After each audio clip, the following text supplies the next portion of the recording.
The abyss is like the world's shadow. It's always there, and it will never perish.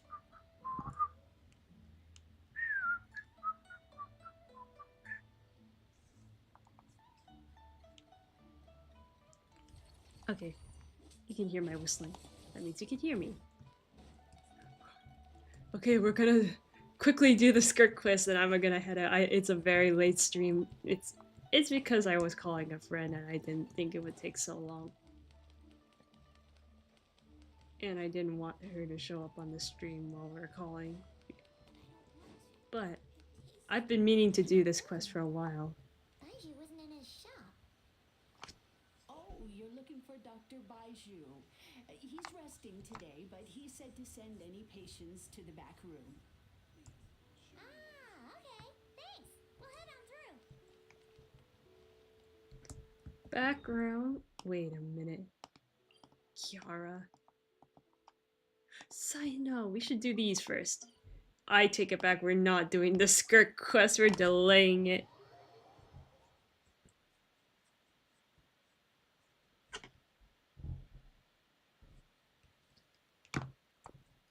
Sino, you got any last words? I'm serious. You should let me come with you. Or, if not me, then at least find some mercenaries to join you. A large group moves too slowly. Speed is what we need to catch a fugitive like him. What fugitive? What? That's enough. Proceed as planned. We have to get him on the first try. Okay. Yes, General Mahamatra. Nahab takes a quick exit. Trouble brewing? Nothing major. A scholar made a prohibited device and fled the academia with it. We're already in pursuit. We've decided to act discreetly to avoid alarming the general public. Sounds like you're going alone then. Affirmative. The plan is all Affirmative. set. Other Matra will prepare the trap, and I will go alone and drive him into it. He's cunning. He's already outwitted multiple Matra tracking him, and some sustained significant injuries. But he won't escape this time. I know you won't fail, Sina. Don't worry. I'm just scaring a cowardly little jackal. It'll jump into the trap on its own. If it resists, then the sands will claim it. It's fine. I handle cases like this all the time. There won't be any surprises. Not even a single joke. Sorry. Inspiration eludes me for now. I'll be sure to tell you a good one once I get back. No, I'm okay. It's okay. You don't have to. Just stay like that. It's good. It's all good. It's fine. Whew, we dodged a bullet there. Dea's not voiced. Is there any more? Who's Hazo?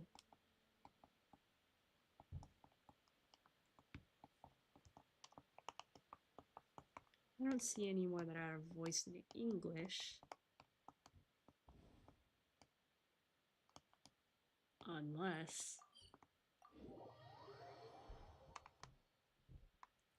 Night, night, night, night, night, night, night, night.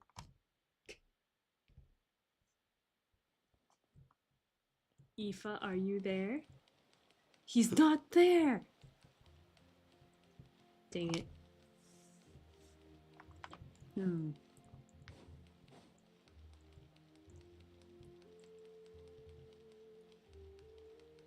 No Natlan characters today.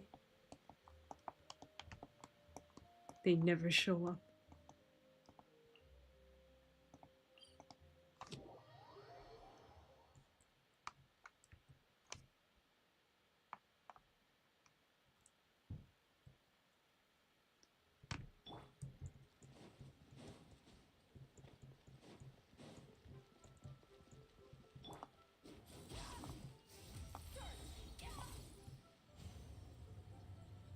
Run!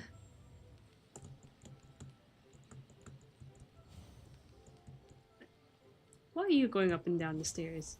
Aren't you a little old for that? Where's the back of the store? This is the back of the store? I see. This is the side of the store.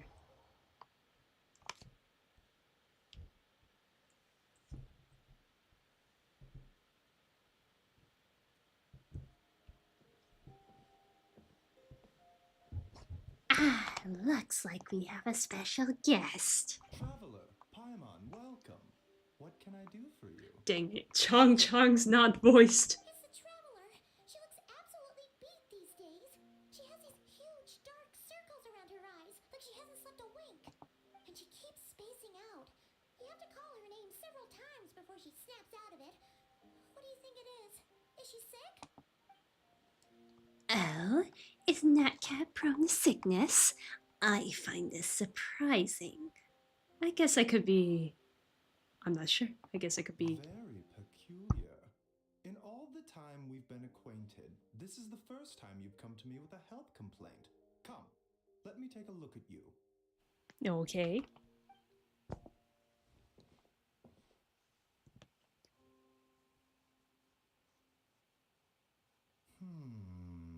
What do you mean, Okay, Paimon does not like that expression, Baiju. It's not serious, is it? Uh-oh. Complexion is good, eyes are clear, breathing is steady, pulse is strong. Physically, you appear to be in good condition, traveler. In theory, your energy level should reflect that. You should be feeling right as rain. And yet, I do feel like something is off. Hence my concern. A clean bill of health is usually a good thing, but in this case, it likely means your situation is more complicated. Physical illnesses come with detectable symptoms that can be used to diagnose, medicate, and cure the condition. But afflictions of a non-physical nature, they fall outside a doctor's realm of expertise. Okay. Huh? What do you mean, non-physical nature? Curses, dark magic, it's hard to say. It could just as easily be a simple case of mental fatigue. This is so sad. Why don't you rest here for a bit? Whatever it is we're dealing with, clues to your condition are sure to reveal themselves in time. Once we know the root cause, we can administer the right treatment. I've seen my fair share of mental afflictions. To start off, some calming incense, a good night's sleeps, and a good meal would do you a world of good. In the meantime, Chongshong and I will review the relevant literature for afflictions that present with mental fatigue. Still, we're not experts on this kind of thing. I say we should strongly consider calling it in a specialist as soon as possible. Calm Mizuki. Must be a rare condition if not even Baiju and Changsheng have seen it before. Well, all we can do is take their advice. You look like you're about to collapse anyway. Just get some rest. Paimon will be right here by your side. Fingers crossed you'll be all better when you wake up. Whispered, bewitched, stars and night. Rest. I don't feel so good. Uh-oh.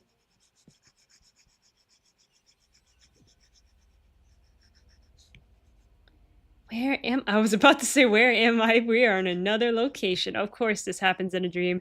There's a thick fog covering my field of vision.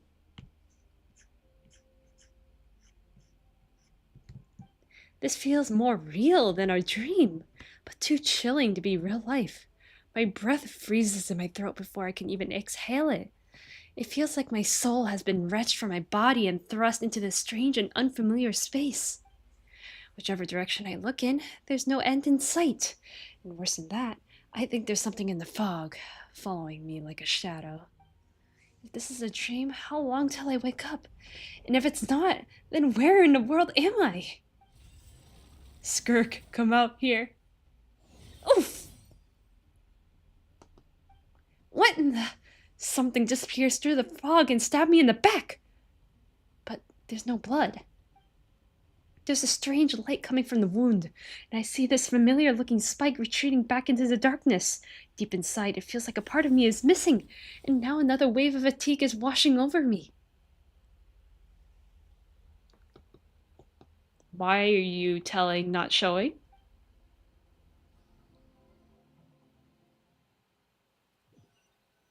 This is literally telling, not showing. Traveler! Hi. Rise and shine! Time to wake up! Okay. For once, you're making Paimon look like an early riser. It's already afternoon. Hopefully all that sleep did you some good. Feeling any better? Paimon, I need you to check if there's a cut on my back. A cut? What? Did you scratch yourself in your sleep? Alright, let Paimon take a look. No cut.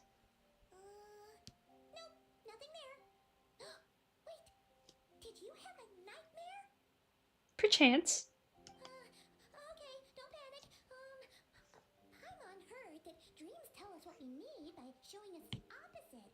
So, if you had a nightmare, maybe all you need is something to cheer you up. Come on, Paimon will treat you to something yummy. That's the line I heard. For the new Paimon VA, of course.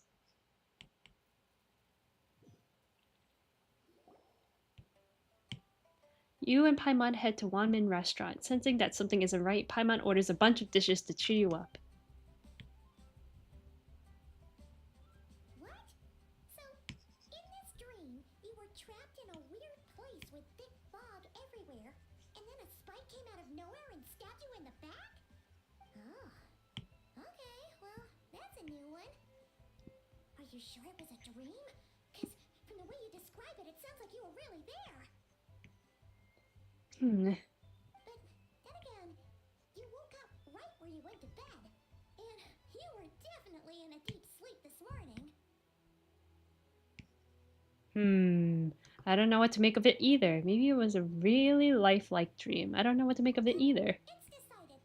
Paimon will stay up and watch over you tonight. If anyone tries to mess with you, Paimon will beat them up. Or, I like this Paimon. wake you up first and then we can beat them up together. Paimon's smile has a way of putting me at ease. But what I saw is still bothering me. The dream is so chilling, and it almost feels like there's something watching me from some corner of the world even now. Something stabbed me in my dream, and when I woke up there was no wound. Still, if I focus on that area, I feel a vague aching, almost as if deep underneath the flesh, something is... Something is missing. SKIRK? Did you just say something? You heard that too? The flesh remains whole, but the soul is incomplete. Left unresolved, the mind will wither away along with it. Wait! Paimon remembers you! SKIRK. Child's master! Orange? SKIRK. Right! What are you doing here? Bro is like randomly spawning. The last time we saw you was at the Primordial Sea in Fontaine, right? But then we left and never learned where you went after that. Child's been looking everywhere for you, by the way. Or bring you to Wanmin restaurant of all places. This is so random. You came here looking for us? And were you the one behind that hocus pocus just now? Tell It's me, like- what is it that you saw? Should I trust you? Tight-lipped, huh? I suppose that's fair. You, I'll take a glass of wine. Oh, of course. Coming right up. He's voiced! We make this one in-house. It's not too strong. Enjoy. Chef Mao, I'll take a grilled tigerfish over here. Coming right up.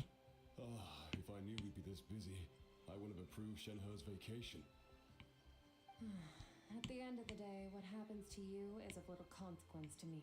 I'm not here to try and win you over. Trust me or not, the choice is yours. If you want my help, now's the time to speak up. You have until I finish my drink. What do you know about this situation? I was investigating an abyssal disturbance in the area and happened to notice you. Part of your soul is damaged, and the wound bears traces of abyssal corrosion. Need I say more?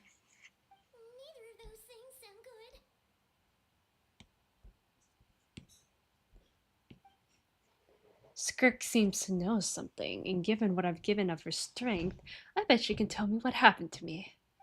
I don't know what her goal is, but at this moment at least, I don't think she has bad intentions. Well, should we trust her? What do you think, Paimon?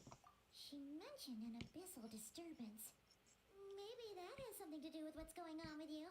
But we could always find a different expert on the abyss to help us out. Not on short notice. Yeah, and that thing she said about your soul being damaged is scaring, Paimon. Definitely something we should fix sooner rather than later. Skirk's an interesting one, that's for sure. But from what Child's told us, she doesn't seem evil, at least. True, true. 1, 2, 7, 10. That'll do. Well, have you made up your mind? Is she tipping? Dot dot dot. What I saw was a dark space shrouded in a dense fog that shouldn't disperse. Give Skirk a brief description of your dream. So that's all we know, Miss Skirk. Ma'am, can you help us? So, you can disperse the fog. I understand. Come find me in the Glalie Plains when you're done here. Oh, and I left cash for the drink on the table. Settle the bill for me, will you? Wow. Okay. Okay. She disappeared. She's poor. You and Paimon quickly finish your meal and go settle the bill. Wait, hold on. You overpaid. Here's your change. Oh, no, this includes the drink, so it should be the right amount. I didn't think you two ordered a drink. We didn't. It was that lady who came and sat with us, remember? You brought it out to her yourself. You sure? I could have sworn there were only 2 of you at that table. Oh. Oh no. What'd you put in that dish, Chef Mao? Some kind of hallucinogenic mushroom? You got them seeing things. Seeing things? Wait, so neither of you noticed her? Young lady? About this tall? Wearing a purple dress? She ordered a glass of wine. Oh, now you mention it, that vaguely rings a bell. And it looks like I did open the wine jar, so it must have just slipped my mind. In any case, that settles your bill. Come again soon. Chef Mao, check please. Coming! Okay, what was going on there? It's like they didn't remember Skirk being there at all. I think that's her power. Even Paimon was half convinced we hallucinated the whole thing. But that Mora she left for us was definitely real. Oh, this whole situation is giving Paimon the creeps. But anyway, she told us to head to the Glalie Plains, right? Let's not keep her waiting.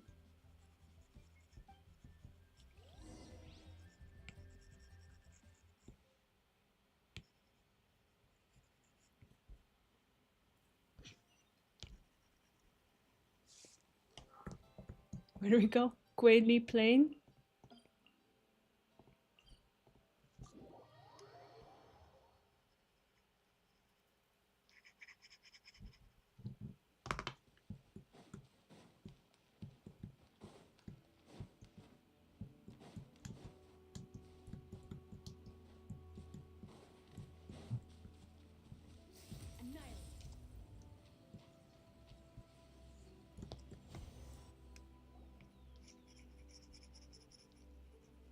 Whoa, what are all these rift hounds doing here? Oh, looks like they're collecting something. Oh, let's go check it out.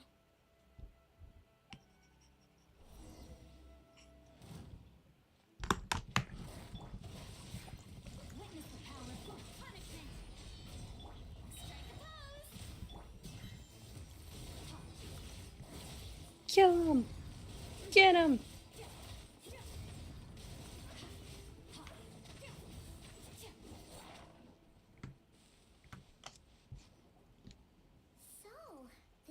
they were collecting. It looks kind of like... God remains? Yeah. What is going on here? From the moment they are born, all beings with great power have an impact on this world. Even if their body is sundered and their soul extinguished, their influence remains. Gods are the most common example of that. The remnants of gods who fell thousands of years ago remain buried deep within the earth, carrying within them a warped will and a dark curse.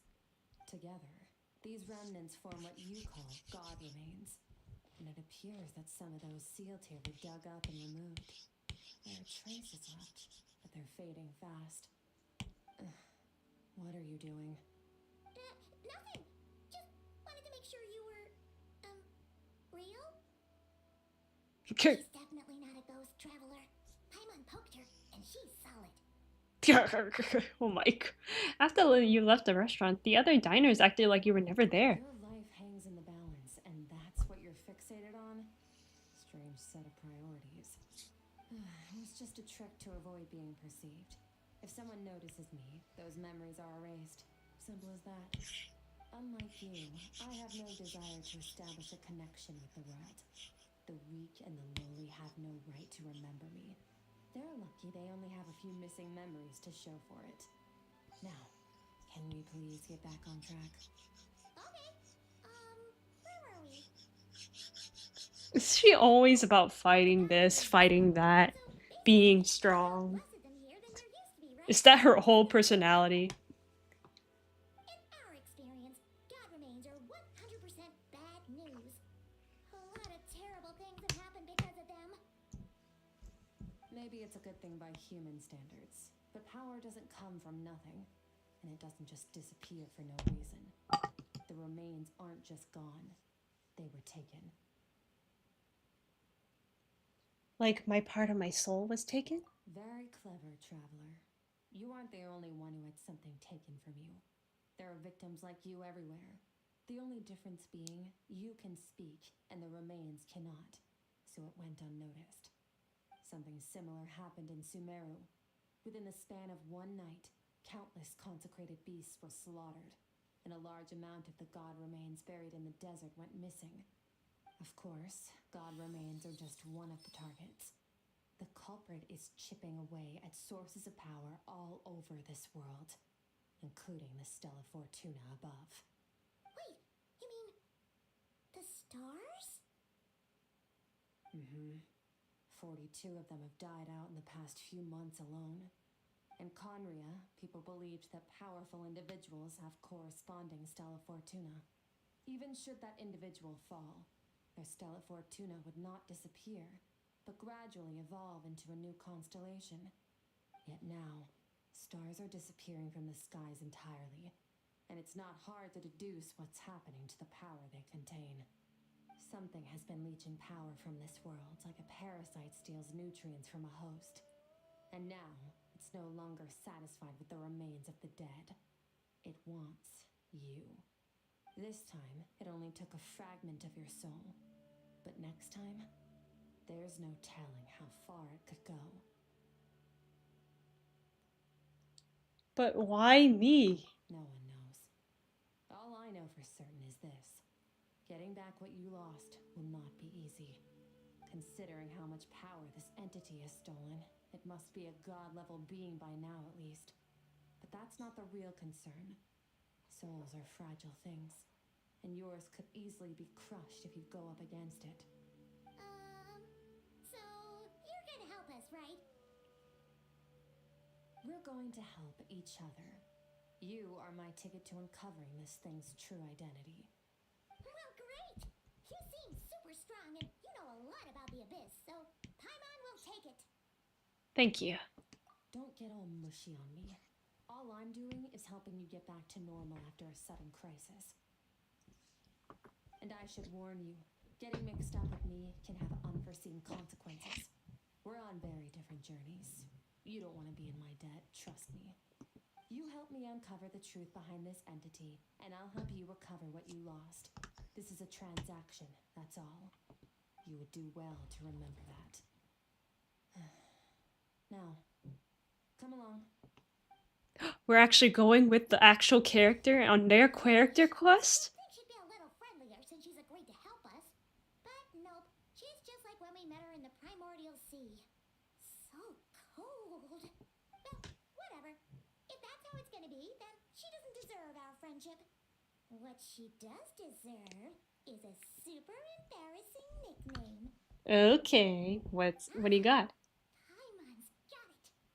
Frosty the Lavender Melon. Serves that ice queen right. Okay. Anyway, the important thing is that we get that piece of your soul back.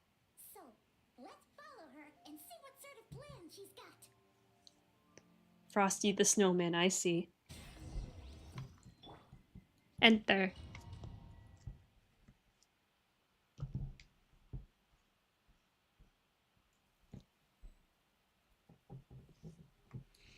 What? Whoa, this place is way bigger than Paimon expected. Where are we? This is where I live. I suppose it's the closest thing I have to a home here. It seems more like somewhere in the abyss. It is. I brought you here because time flows differently in this place. I don't know how much Ajax has told you, but when he fell into this space, I mentored him for 3 months. In that time, only 3 days passed in the outside world. Ajax. Oh, that's good. Oh, right! That's Child's real name. Yeah, Paimon remembers him mentioning something like that. So, a month here is equivalent to 1 day in the outside world? That should mean we're safe from that power-hungry soul snatcher for now, right? Yes, well, I didn't bring you here just to show you around. In the outside world, the traveler could be attacked at any moment. But coming here has bought us quite a bit of time. Now, we just need to figure out how to investigate that place you saw. The one full of fog. Both your description and the abyssal disturbance I felt point to that space having some connection to the abyss. It could even be a domain similar to this one. The thief who stole that fragment of your soul is hiding there. But the abyss is a chaotic and turbulent place. If we want to pinpoint their location, we need to see what that space looks like without the fog. Abyssal power can grant a special form of sight. Have you ever wielded abyssal power before? Not that I'm aware of. Okay. Do you plan to learn? I'm kind of at odds with the abyss. That tracks. All the information you have suggests the abyss is something sinister, and that abyssal power is a wild and dangerous force that always spells disaster. And you're saying that's not true? Depends on your perspective. Floods and hurricanes take countless lives too. But if one day you gain the power to control them, what was once a calamity is now just another tool in your arsenal. I'll respect your opinion though. Just means we have to turn to the second best option. What's this? A little abyss crystal that contains my power. Wear it on your head, and we'll be able to perform dream mirroring when we fall asleep. Dream mirroring? It means experiencing whatever the other person is dreaming. Everything they see, think, and feel. Since you haven't studied the art of using abyssal power, and have no plans to jump in the deep end right now, I'll have to do the investigating for you. With dream mirroring, every time you slip into a deep sleep, I'll see with my own eyes whatever scene plays out in your mind. Then, I can guide you through the dream environment, and we'll take back what was stolen from you. Oh, you make it sound so simple.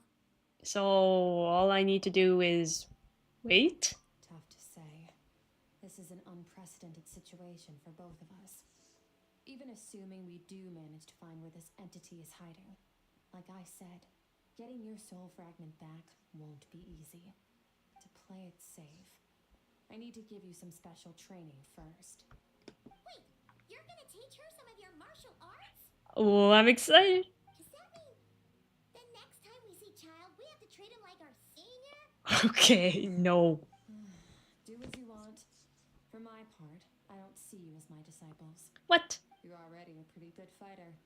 All I'm planning to do is build on your current skills and train you for the specific scenarios that I think we might face. But that's enough talk. If you're ready to do this, I and come with me. Time might be more lenient here, but that's no excuse to waste it. Oh, she moves fast. Paimon can hardly keep up with her. So, special training, huh? Kind of a rare opportunity. With your skills, there's not a lot of people qualified to train you. The last time something like this happened was probably anti-Raiden Shogun training, right? Okay. A lifetime ago. SKIRK seems pretty strong too, though. Remember how she said that the all-devouring narwhal was just her master's pet? Maybe we really will learn something here. Huh. Let's continue.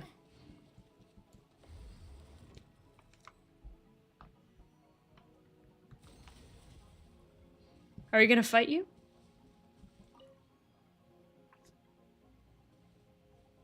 Ready? Bring it on! Your training will be split into 3 stages. Testing your blade work, elemental abilities, and reasoning skills. We'll start with blade work. You're no rookie in this area, so I won't bore you with the basics. During your long journey, you've no doubt sparred with a lot of talented sword fighters. Consciously or not, you will have picked up all kinds of techniques from them. You bet. There's Kaya, Master Jean, Kuching. Oh, and Kazuha, Ayaka. Yeah, we've met sword masters like you in every nation we've been through. You sparred with a bunch of them too, right? Nice to know it's all gonna come in handy now. Don't get too smug. In sword fighting, techniques alone are not enough. You need a cohesive system to bring it all together. A style or school of fighting. To use the human body as an analogy, your style is your skeleton, the foundation, the framework. Techniques are the muscles and other flesh attached to the bones. This is where your strength comes from. This is literally Skrik's personality, just fighting. Growing that body. If your frame got bigger and taller, but you didn't add any muscle mass, you'd be weak and flimsy. Then again, if you packed on pounds of flesh without a big enough frame to support it, you'd end up bloated and unwieldy. Understood. You need to do some introspection. Take a good, hard look at your past experiences and figure out which parts of what you've learned are just techniques, and which parts can be used to form your own system of blade work. Only then will you get the full utility out of all your thoughts and observations along the way. Only then will every strike you deliver make perfect sense. Wait, is that it? Paimon thought you were gonna teach her some cool new moves. Like when you went swoosh and opened a tunnel to another place. One day, you'll reach a new level of power where you realize that even that's as basic a trick as any other. But right now, our sword styles are so wildly different that teaching you mere techniques is pointless. There are no shortcuts in the pursuit of power.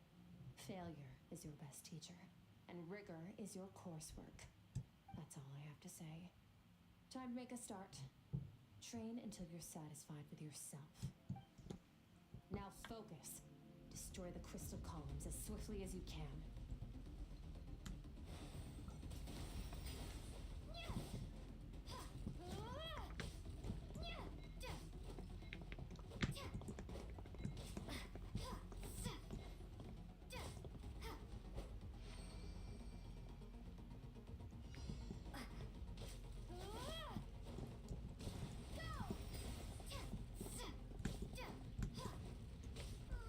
This is making Paimon's head spin.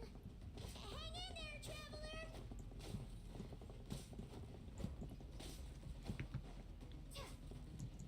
Water jet!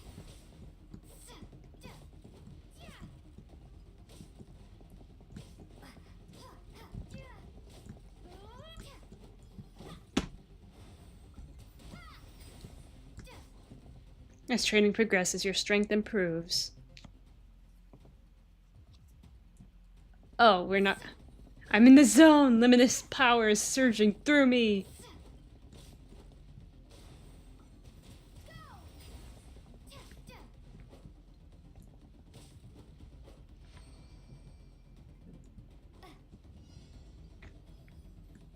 What?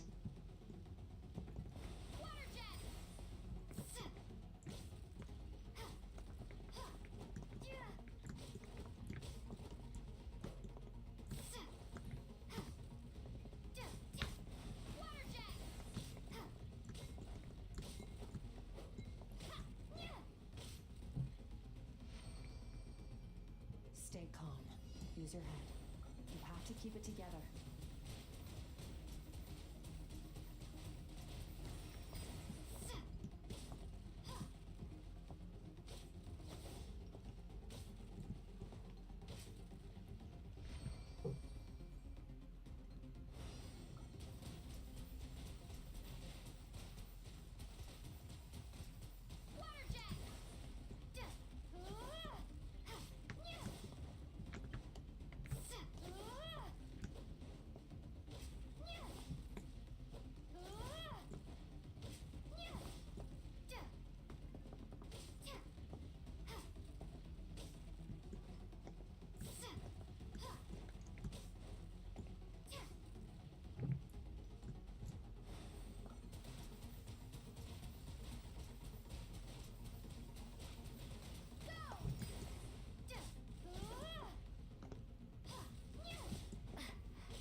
Okay, that was a lot of fighting. Amazing! This is transforming my whole view of sword work. I'm using the same techniques as ever, but now they're having different effects. It's as if I've unlocked a hidden door in my mind, and there's a wellspring of strength on the other side. In my mind's eye, I'm seeing images of the friends I made in Tibet. Theirs are the sword styles and techniques I've come to know. This moment will be frozen in time. Kaya? Kaching is here. Consider a moment of true mastery that you've witnessed in another person and ask yourself, what lies beneath the surface? What's their guiding philosophy? What's their state of mind as they maneuver their weapon? Now take that and practice it right away with speed, skill, and strength over and over until your hand is one with your mind. This is the only path to true growth. Step on up. Dance with the waves. I see No! I see eternity go by in instinct audiums of many years from a single leaf. Thus I shall slide this maple in the flash and ask a question of the ages. My sword... No, Kazuha! My sword style. My journey.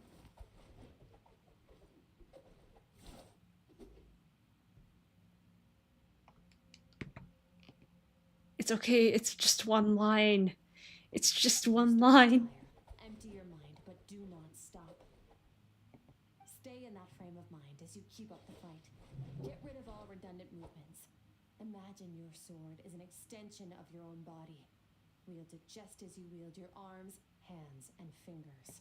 'Twas on a deserted moonlit night that the hero approached the vile dragon's limpid lair. Ring cutter! Feathers fleeting wet, the white heron treads water, a sight without flaw. Master of Inazuma Kamisato art Tachijutsu.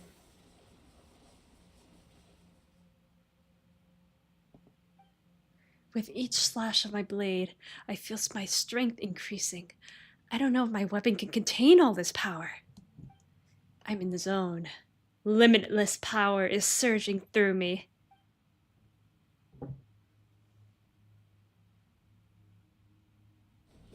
Yeah! You slash and swipe until you've exhausted every ounce of your energy.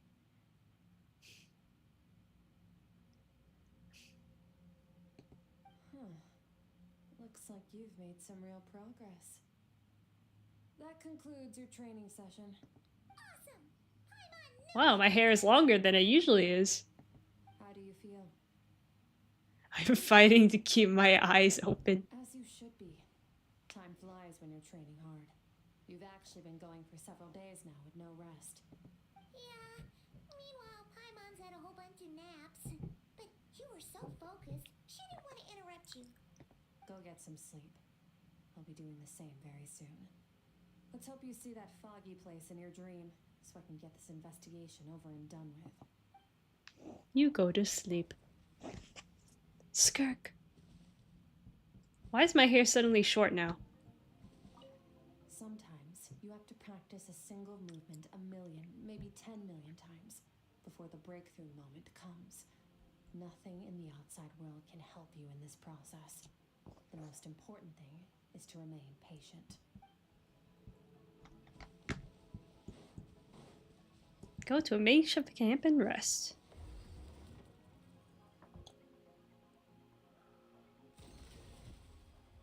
Oh, we did have a camp. Rest. Put that on.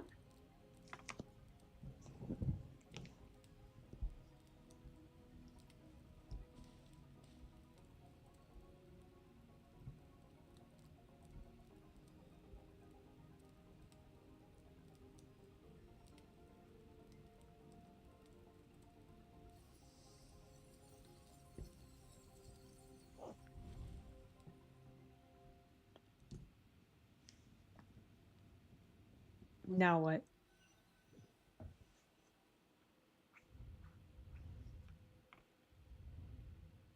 Now what's happening? What is this place? Have I been pulled back into that place again?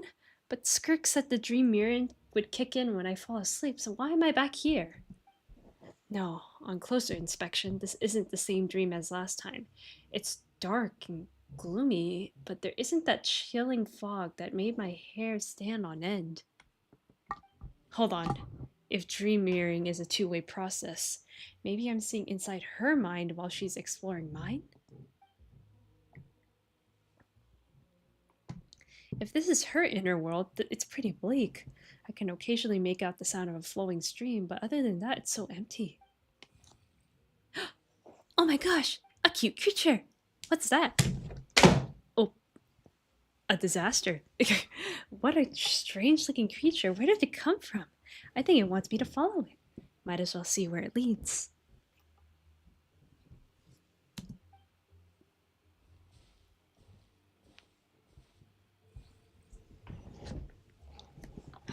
It's cute!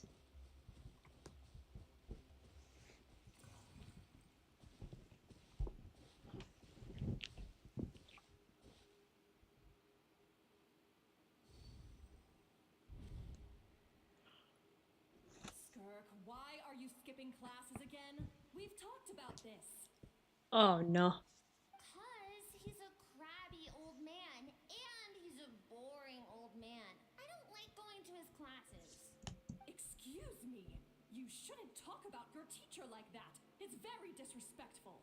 All right, let's not get into a big fight about this. SKIRK's learned what she needs. There's no point forcing her to sit through more classes if she doesn't want to be there.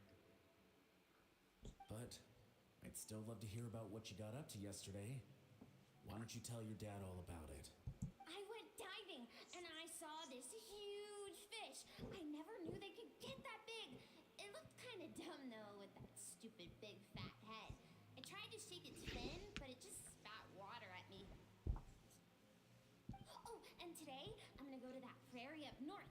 There's supposed to be this giant bird there that can spit fire. I bet if I climbed on its back, it could fly me all the way to the stars. Then I suppose your old dad should get one as a pet too. Otherwise, how are you gonna hear me call you for dinner up there in the stars? When it's time to eat, I'll come back on my own, Zilly. Anyway, gotta go. Bye, Mom. Bye, Dad. Wait! Put on a coat at least. You'll catch a cold. I'm talking to you, young lady. You spoil that child, you know. Ever since that merchant ship arrived, she practically lives outside. Always going on about exploring the beyond one day, whatever that means. Ah, let the kid do what makes her happy. Besides, we both know you're all bark and no bite. Come on, our little adventurer's gonna be hungry when she gets back. Let's get started on dinner. So those are her parents. I'm out. The weather's wonderful today.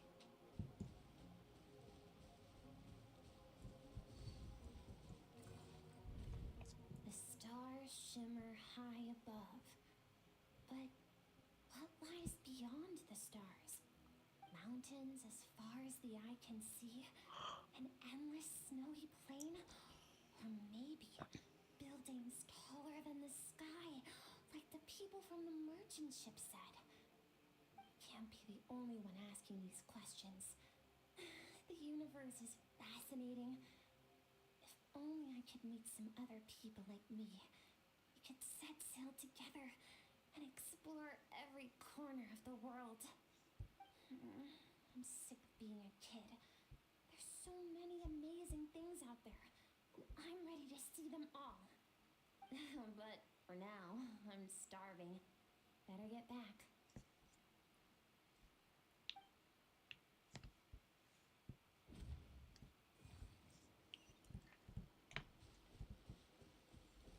Huh? What's over there?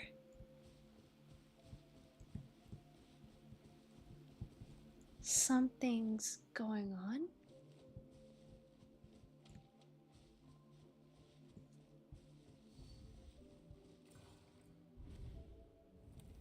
Don't let a single one of them get away! No, please, spare the children. Stay back. They're coming!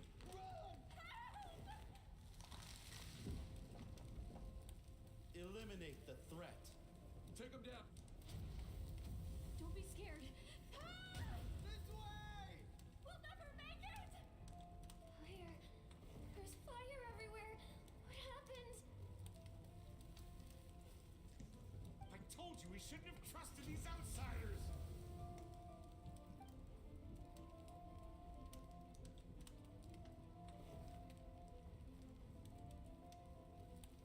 Why are you doing this?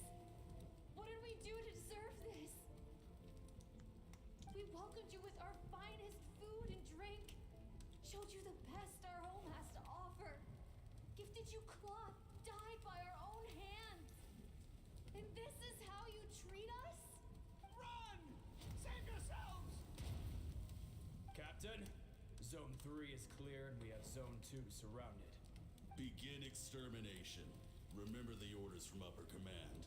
No one is to be left alive. Rest assured, sir. We have enough munitions to annihilate these savages and burn their entire civilization to the ground. Good. The only ones who put up a real fight are that man and his wife, correct? What's their status? We shot the man in the ankles and the wife broke her wrist attempting to fight back. They won't be doing much more fighting. They're holed up in their home for now, but they won't last long. To prevent them from making some kind of last stand, we're planning to clear out the other zones first so we can send a bigger squadron to surround them. Well, well. Turns out some of these beasts do know how to use their claws. Now the threat these savages pose will be undeniable. Let them cling to what's left of their lives for a little longer.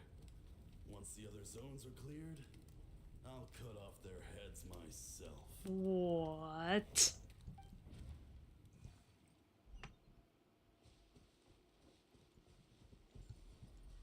It smells like something's burning. What's going on?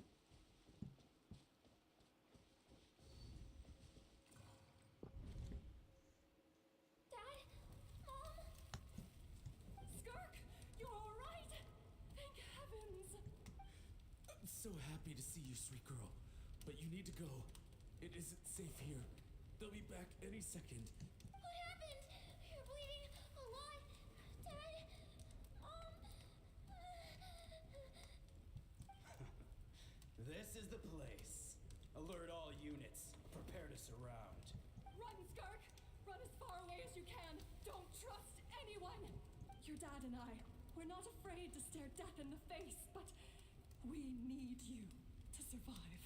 My clever girl, so curious. You're already so brave. I know you're going to grow up to be such a positive light in this world.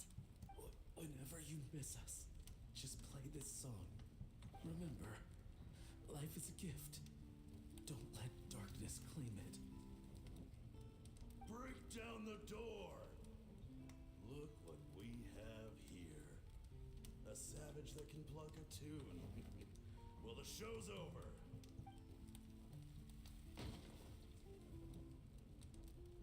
You! Stop singing! Shut it! Then shut it or I'll make you! Fine. Have it your way! What was that?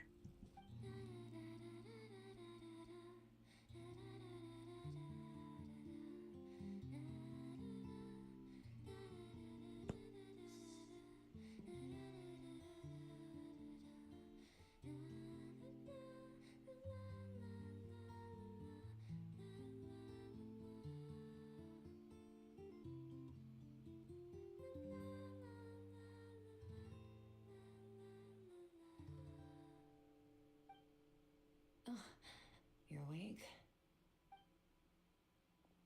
I found a few clues while you were asleep, but it's only a start. Now, time for the second stage of your training. This time, the focus is elemental energy. Come find me when you're ready to begin.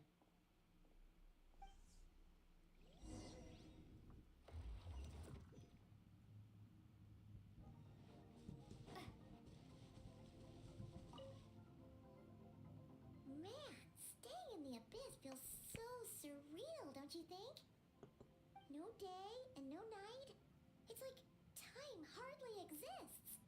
If we weren't careful to keep track, it feels like we'd have no idea how long we've even been here. Okay, thumbsucker. Well, except for the fact that Paimon still gets hungry like clockwork. You go do your training. Paimon's gonna grab a bite. Skirk, what was that singing? I'm ready to start. The way I see it, the pursuit of power is divided into 3 stages. The first is mastering the use of standard weapons. Next is learning how to harness natural energy. And after that, you're free to challenge even higher dimensions. The natural energy up to that is, of course, elemental energy. But that's not my area of expertise. I draw from a different source of power. A different source of power, that must mean... Abyssal power, yes. Also known as the power of the Void Realm. My master, Sirologi, is a true expert in that area. After all, he was one of the group of 5 that infamously stole the all-encompassing power of the Abyss. An act for which the people of Conria gave them the epithet, the 5 Sinners. The elemental energy of Tivat, on the other hand, is derived from the power of the Light Realm. These 2 forms of energy exist in direct opposition to each other. Suffice to say, there's not much I can teach you this time. It almost seems related to Cryo in some way. A keen observation, traveler. Call it respecting local norms. The Abyss stands in direct conflict with the will of this world. So, to make my life easier, I disguise my power to make it appear cryo-like in nature. It's a technique I learned from some Conrian ruins, known as the 7 Shifting Serpent. If you ever change your mind about delving into abyssal power, I can teach it to you. I have the ability to purify abyssal power. So I've heard. You seem to have a knack for removing abyssal power. But is purification really what's going on there?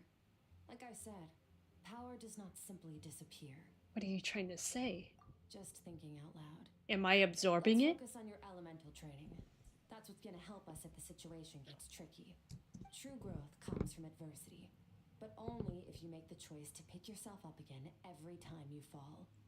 So, it's time to push yourself to the limit, and then keep pushing. This is the only way to advance at pace. Use the power of Animo to clear the field as fast as you can.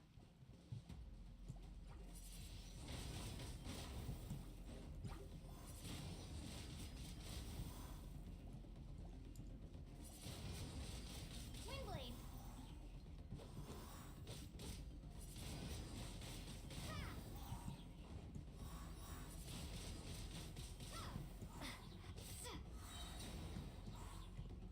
Be gone!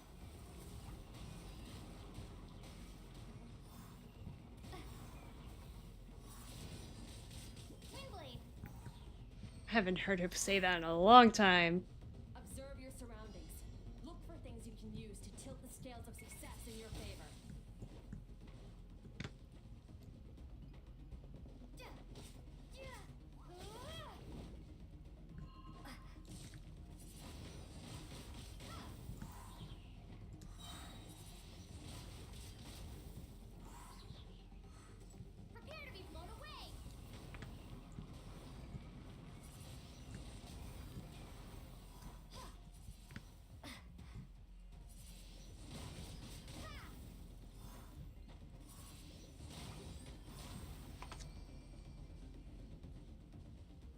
You train the elemental powers one by one, ending with Hydro.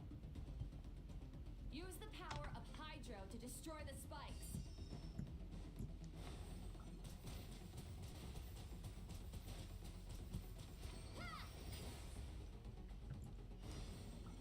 Faster. Don't give them a chance to strike you. You need to be quicker than you were in your dream. You can't afford another injury like that.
Along my journey, I've gained different elemental abilities in different places, but I never trained them all at once like this. You need to understand what makes you special.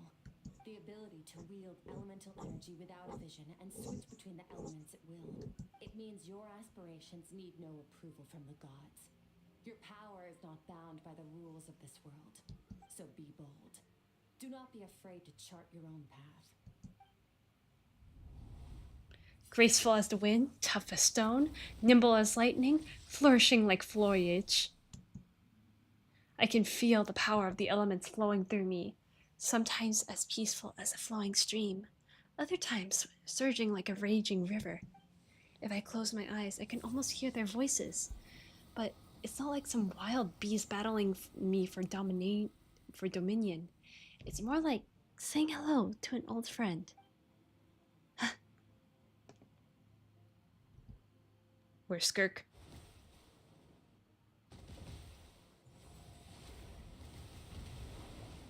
Very good.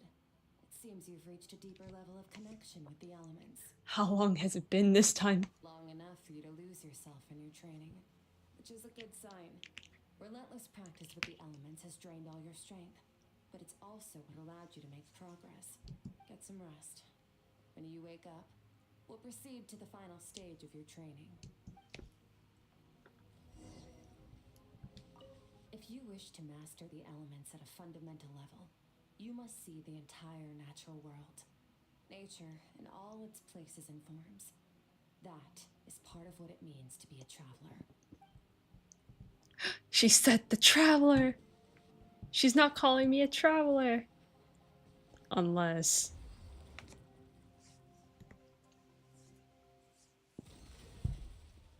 we rest again.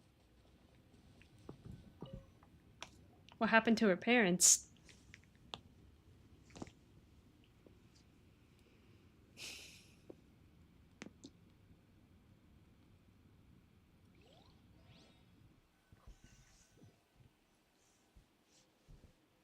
This place again. Nah. Did you bring me here? Nah.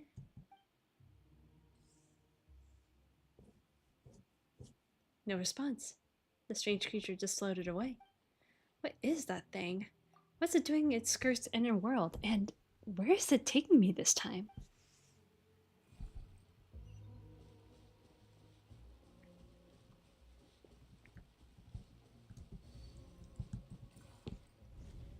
What is the secret to power? Longing, hatred, self-preservation. No, it is fear. The fear of losing those you love. The fear of watching your home burn. Fear of loneliness. Fear of death. Fear is the source of evolution. It forces humanity to adapt to their environment and overcome hardship. It is in the process of prevailing over our fears that we surpassed first ourselves and then the rest of the world. That fear is now part of you. It calls on you to evolve. And it is time to answer.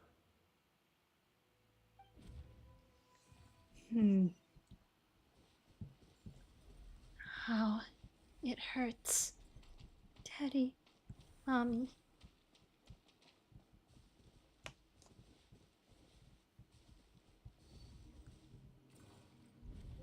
Any minute spent missing home is a minute wasted. Practice your sword work instead. Do not make me tell you twice. But, Master, I can barely lift this sword anymore. If I keep going, I feel like my wrist is going to break. So it has not broken yet. Then pick up your sword and keep practicing until it breaks. I want to hear the cracking and splintering of bone. What? After all, bones can always be reset.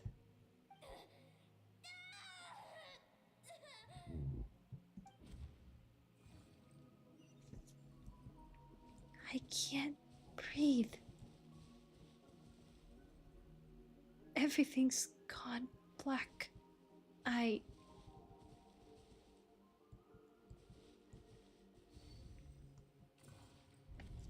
Good, Skirk.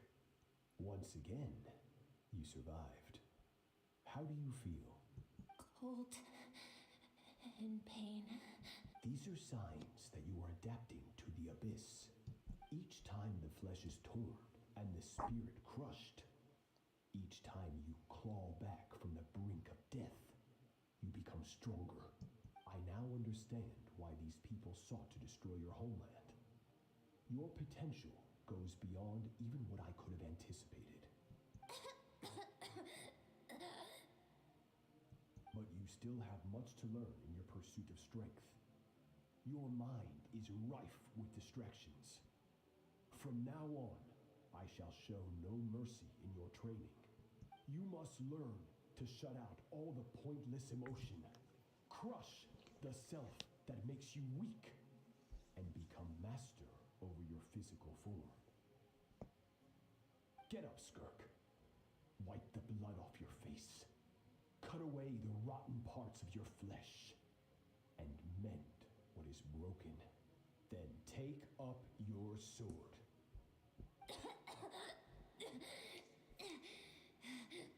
Yes, Master.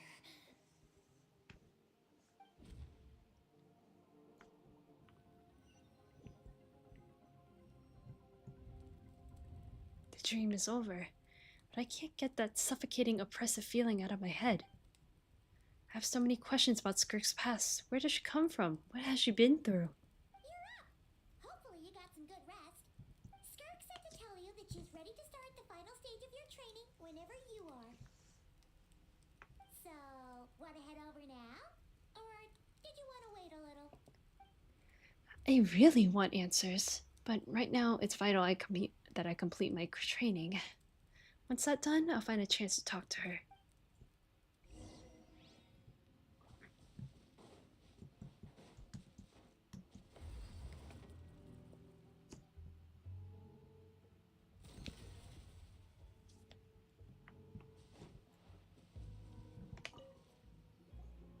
From your training so far, you have gained better command of the sword and more control over your elemental abilities. It's all thanks to your guidance. That's only part of it. Experience is the real teacher. Your journey, the friends you have made, the dangers you have faced. These have taught you more than I ever could. Now, it's time to focus on how you react under pressure. You must be able to think rationally, even in unpredictable combat situations. To simulate this, I'm going to attack, and you're going to block. Uh-oh. Ready? Oh. Yes. Not bad. That defensive stance looks near unbreakable. Just like your brother. Oh, that reminds me. You still don't know what happened to him, do you? What? Oh. Hey, no fair! That's cheating! You think every opponent has the same moral code as you? You can denounce their deplorable methods all you want, but only if you live to tell the tale. The dead don't get to complain. Strong emotions will always arise in combat. Anxiety, anger, fear. But a true warrior is never at their whim. Only when you are free from the influence of emotion can you make the right choice, no matter the situation. Are you describing yourself? How amusing. Almost sounds like you think you know me. Well, But you don't. You can choose your own path. We are not the same. Let's begin. Try to use reason over emotion. Make the most rational and advantageous decision in any given moment. This is your final training session. Look alive. Same drill as before, but this time I'm going to interfere. Hold your focus.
Not bad. Better than I expected. it's not easy to control my emotions. The battle is overwhelming, but if I can just focus all of my attention on what my opponent is doing and how I should respond, it's almost like my emotions take a backseat. You're getting the hang of it. The first step to controlling your emotions is controlling your mind. You want a unified train of thought. It all comes down to focus. Focus. Focus on the battle.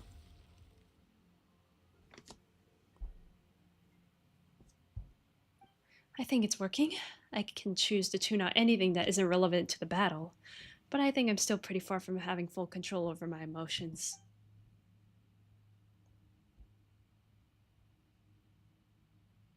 Your mind is rife with distractions. From now on, I shall show no mercy in your training.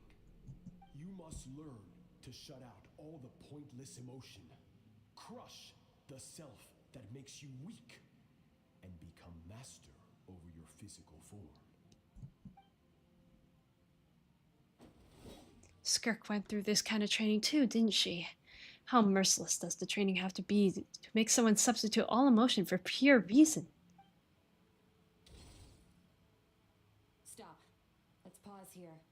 One look, and I can tell your mind has wandered. That's to be expected.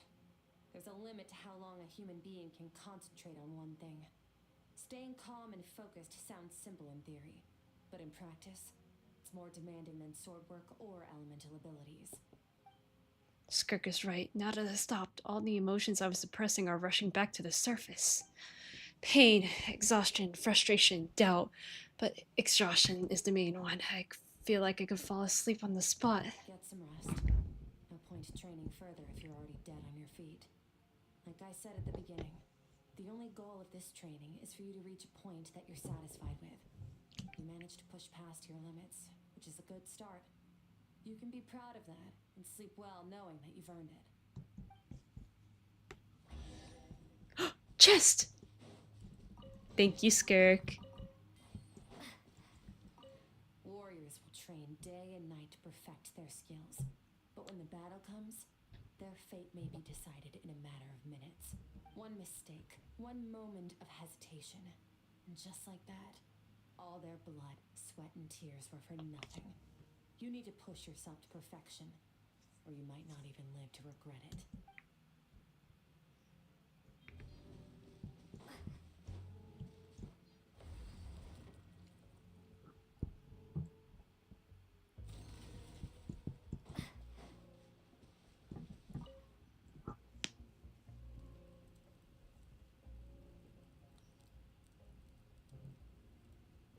Sleepy time again. What are we gonna dream of this time?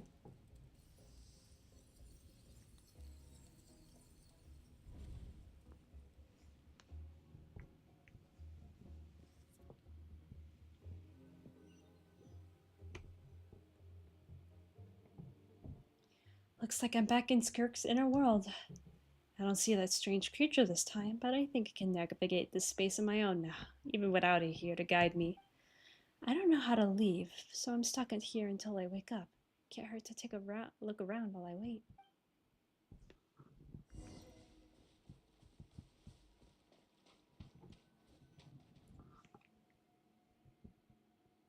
SKIRK is amazing. She faced down that terrifying giant and cut its head clean off. Oh, she got hurt though, didn't she? I heard it was pretty bad. Yeah, well, that's a given. But the moment she was on the mend, she got right back to practicing her sword work. I heard Master suffered a grave injury once too. Lost an arm and a leg and still came back stronger than ever. SKIRK's becoming more like him by the day. Incredible. I wonder if I'll ever reach their level. They're always so resolute, so unshakable.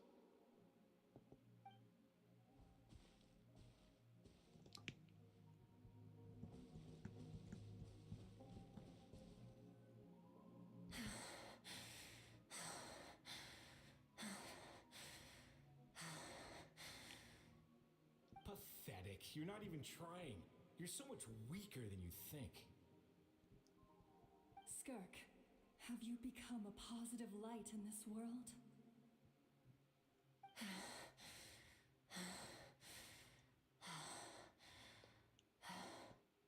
Do you even remember how many of us perished in that fire? How many bodies were left to rot on the scorched earth? Yet you alone live on.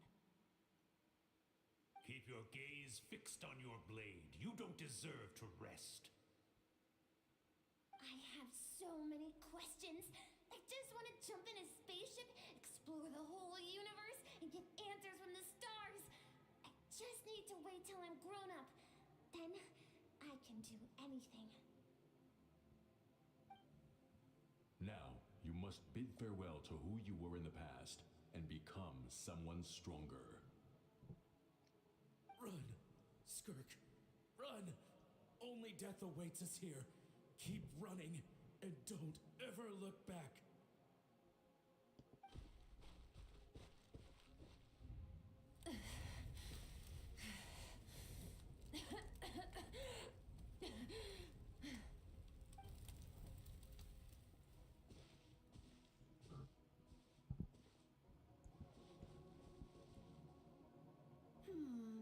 Let's see here. First things first, you need a new identity. Going around telling people you're from somewhere beyond the stars won't do, now will it? How about saying you hail from beneath the earth instead? As the Conrian saying goes, venturing out into the universe and down into the abyss are the same in that both are braving the dark unknown. Well, I'm a visitor on this planet, so I'll follow the rules. Ah, splendid. That saves me quite a bit of trouble. Let me offer you a piece of advice in return, although it might not be what you want to hear. I know the pursuit of strength is important to you, but taking a moment for yourself every once in a while is never a bad idea. Ignore her existence for too long, and there will come a day when you can no longer hear her voice.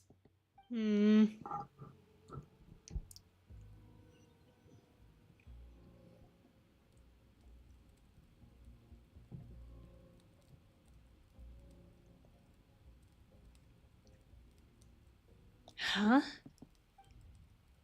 The dream is over. I can hear the crackling of a fire in the distance. And there's a fragrant aroma in the air. Grilled meat. Skirk, you need a hug. A barbecue feast just for you. Yeah, I'm a little hungry. Of course you are. That's why Skirk and Paimon got this all ready for you. Dig in before it gets cold. You two, so you're best friends now? Ah, well, if you're around someone long enough, it's bound to happen. Plus, Skirk can cook. So, Paimon decided she can forget the whole Ice Queen thing. Paimon's not one to hold a grudge. Here's an idea. Let's save the chit-chat until after the meal. You all dig in and make quick work of the food. So full. Okay, it's Paimon's turn to sleep now. Wake her up when it's time to go. What are we going to talk about?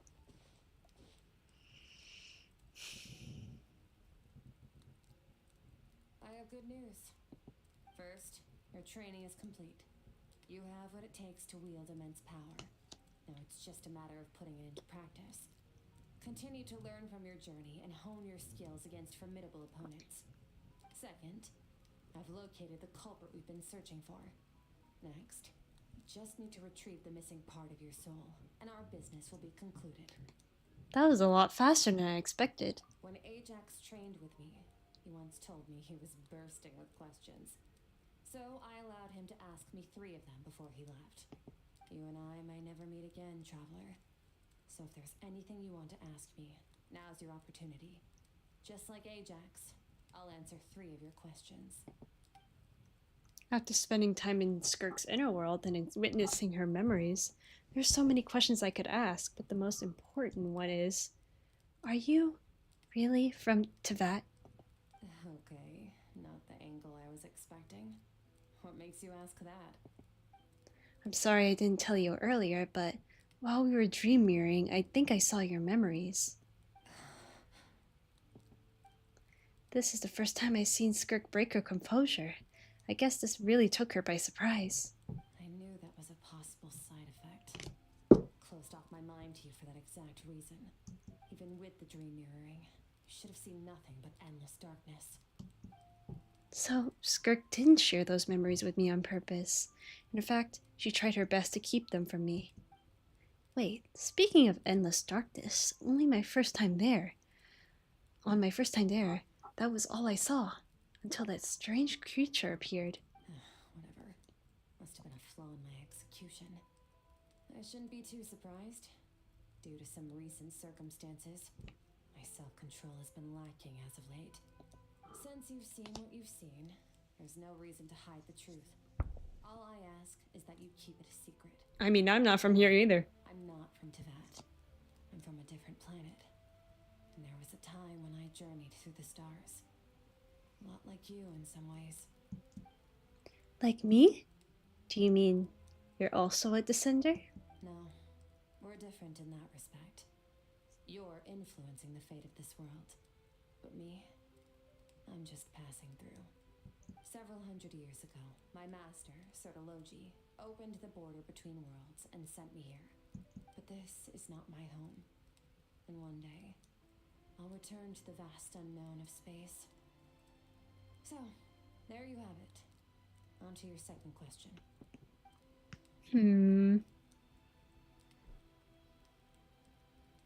What's your goal in coming here?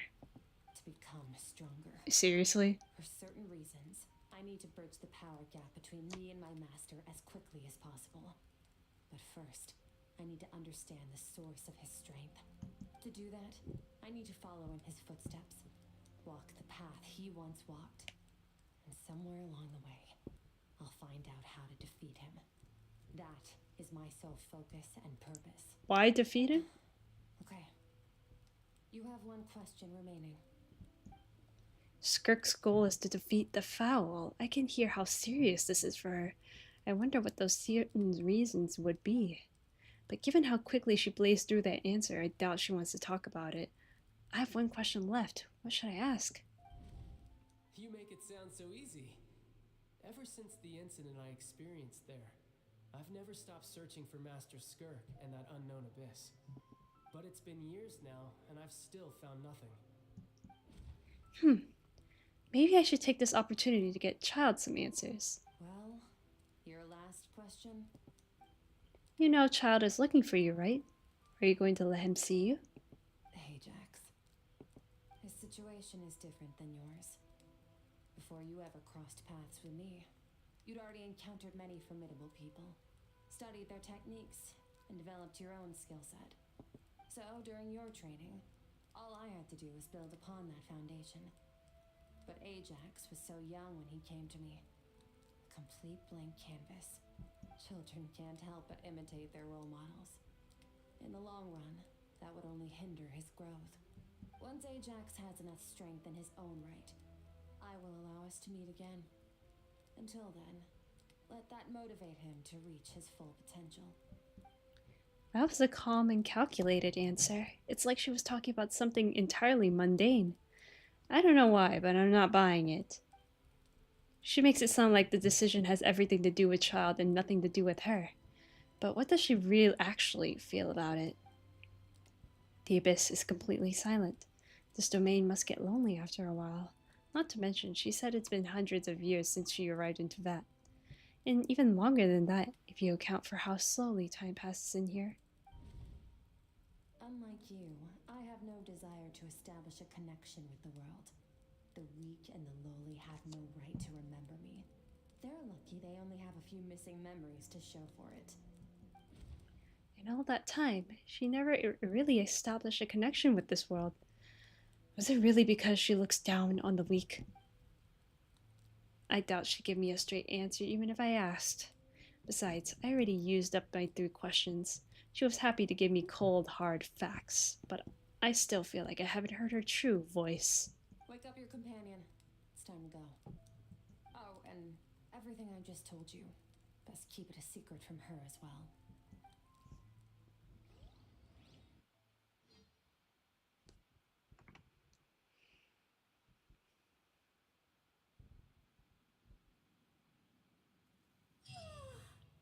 Time to go. Oh, finally. Where are we headed? Just follow me. I'll open an abyssal rift close to the culprit's location. It will take us to where he's hiding.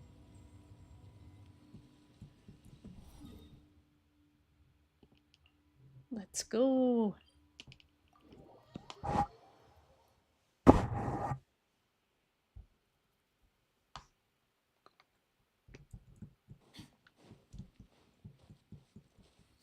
Extinguished!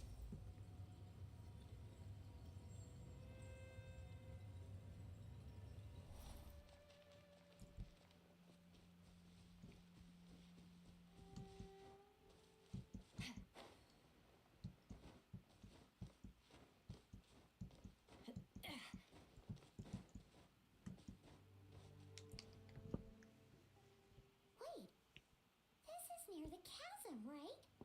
Yes. If we enter from here, we'll be able to reach that place from your dream. You have some experience with abyssal domains by now, but still, this is someone else's territory. Best to proceed with caution.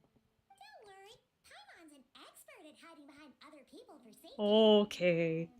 Oh, but, that means you need to stay safe, traveler. Let's teach this thief a lesson. All right. Remember your training. Time to put it to use.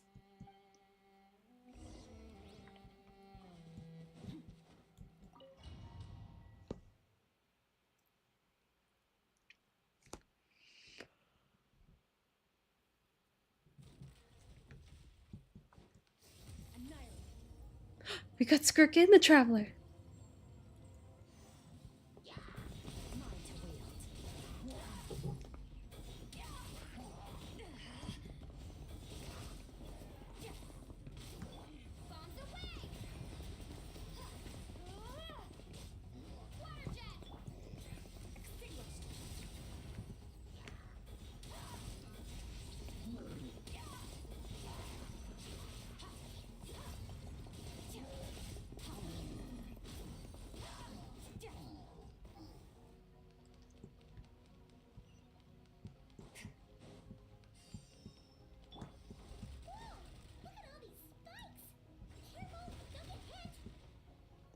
Well, we just got hit.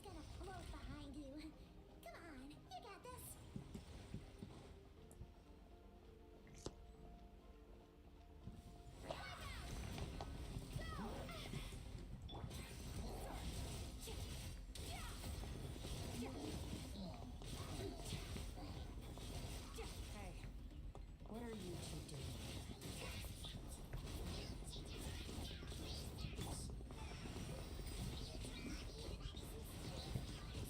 Dusty, like an abandoned house. Let's press on.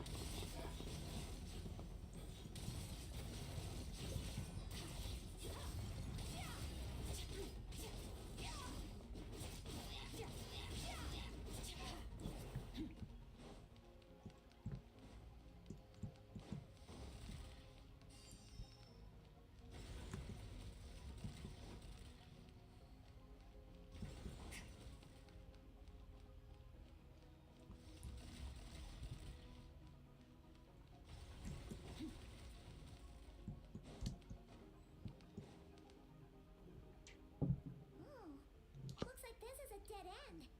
Did we make it to his hiding place? Ugh, this fog is making it impossible to see anything. This should be the place where you were She's attacked. in her other outfit. The missing part of your soul should be nearby. Can you sense where it is?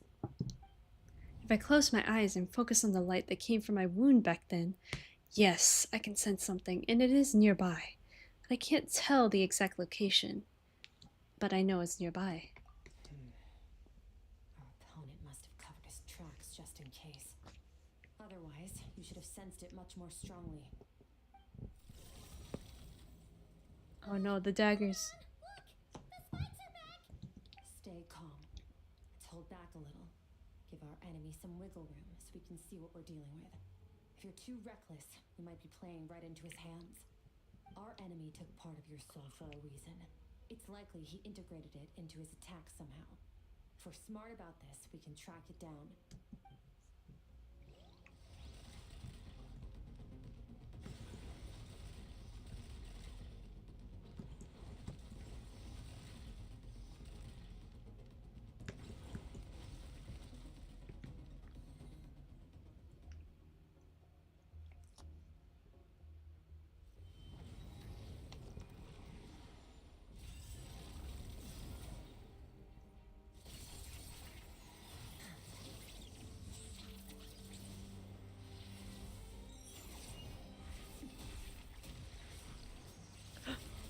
Animation.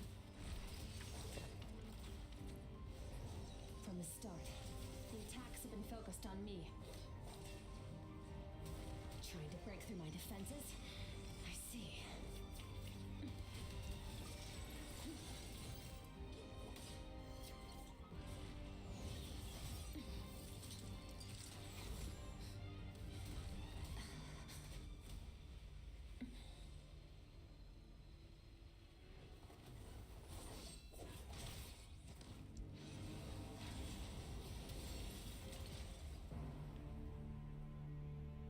What? You're right, that thing is... Bro took it like a champ.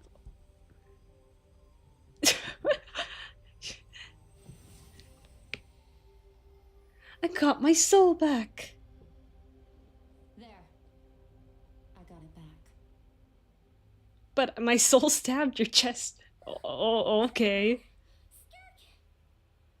What happened? It looked like Skirk just got...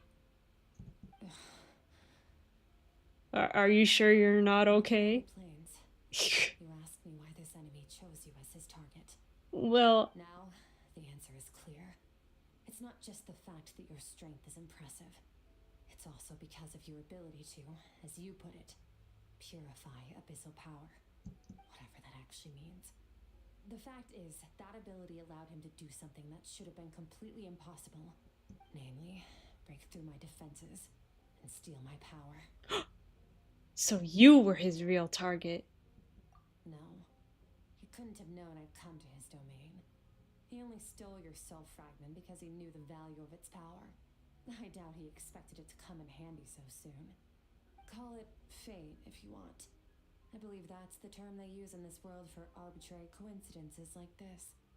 In any case, it works to our advantage. Once I realized what he was using that power for, it gave me the chance to get back what you lost. But you have your old outfit back, huh? I'll cope. Cope? Cope? Good.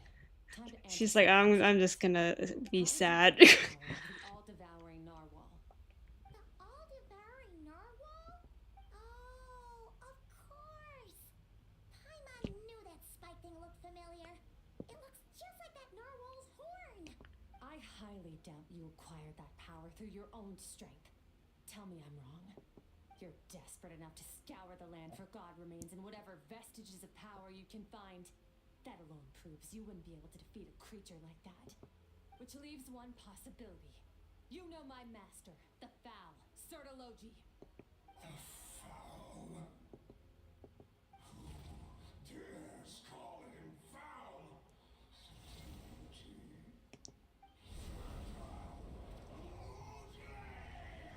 Okay, I guess you hate him. What's wrong? Bit off more power than you can chew? You're struggling to hold a basic conversation. Just a little longer. I'm still... Look, it's back! Okay. Power will let it devour them before abandoning their pursuit. What should we do now? Keep calm and use reason to decide the best course of action. SKIRK was stabbed by one of the spikes while retrieving the fragment of my soul, and in the process some of her power was stolen.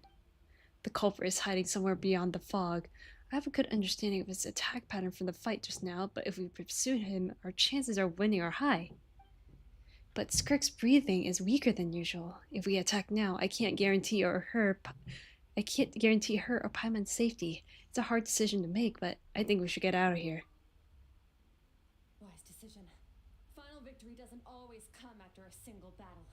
You've got your soul fragment back, so we both got what we came for. Let the enemy draw breath while he can. It won't be for long. Get us out of here, traveler. You'll need to lead the way this time.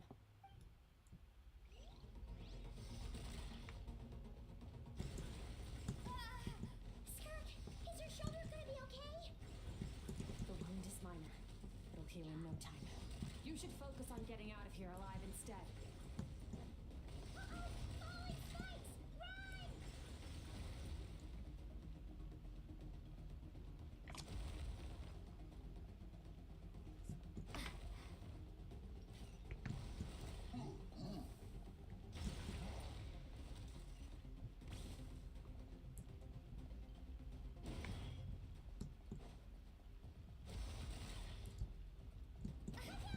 What?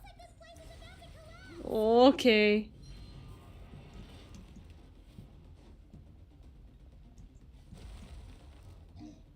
So, this guy's power has something to do with the all-devouring narwhal. Did you know that all along, SKIRK? I had my suspicions. That's why I decided to investigate in the first place. But suspicions only get you so far. I needed to verify it for myself.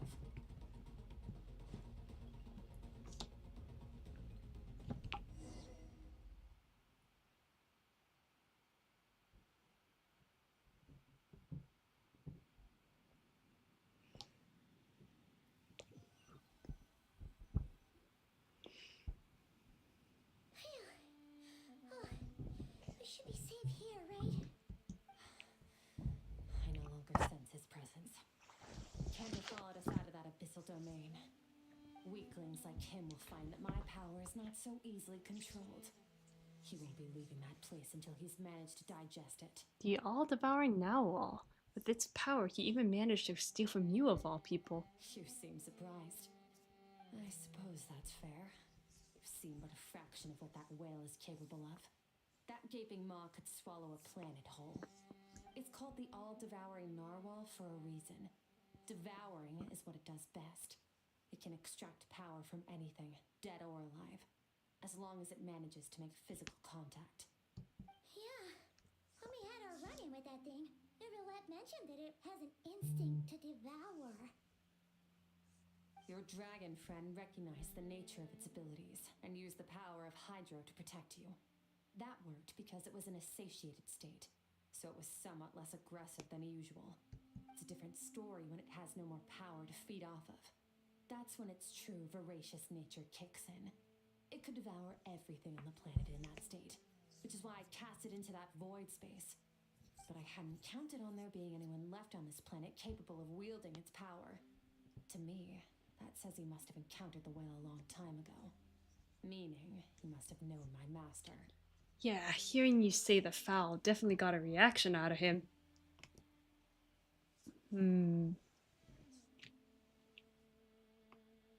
Exactly. Told me everything I needed to know. Hence why I said we both got what we came for. And I believe that brings our transaction to an end. Now that you're whole again, you can get back to your own journey. I'll handle the rest of this situation myself. Are you sure you don't need help? We can't leave now. Something was stolen from you because of us. We have to help you get it back. Yeah. This isn't my first taste of failure or losing power. When you fall, you get back up again and become stronger. That's how it is. But what if that monster finds you before you're all better? Plus, how are you gonna get home?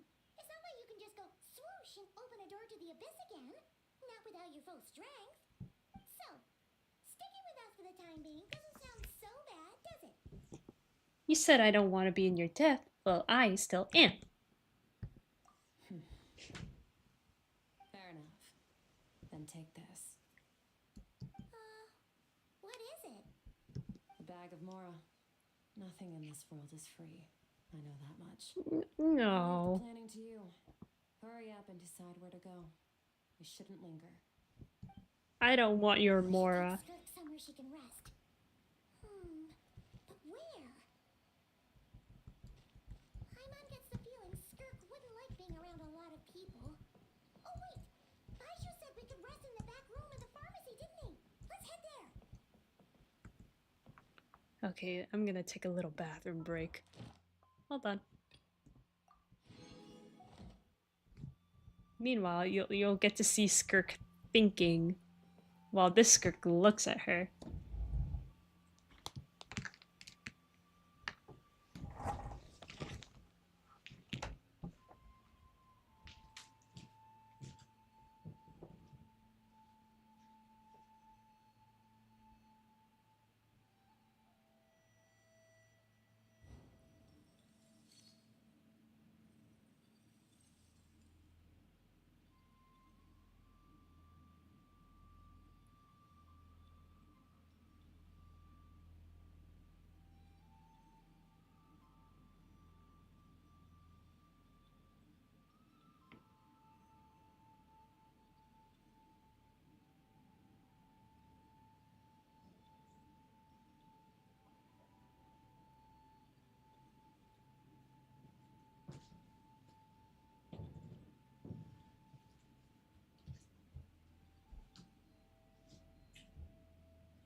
Okay, I'm back.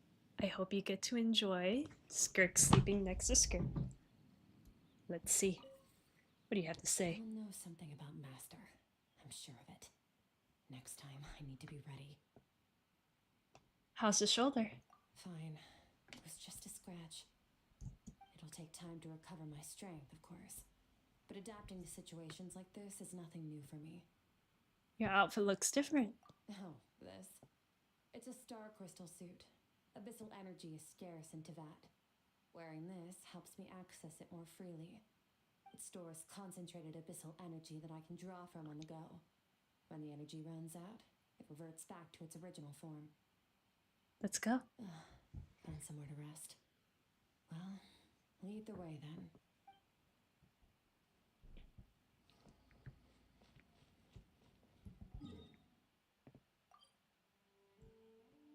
Let's get our commissions.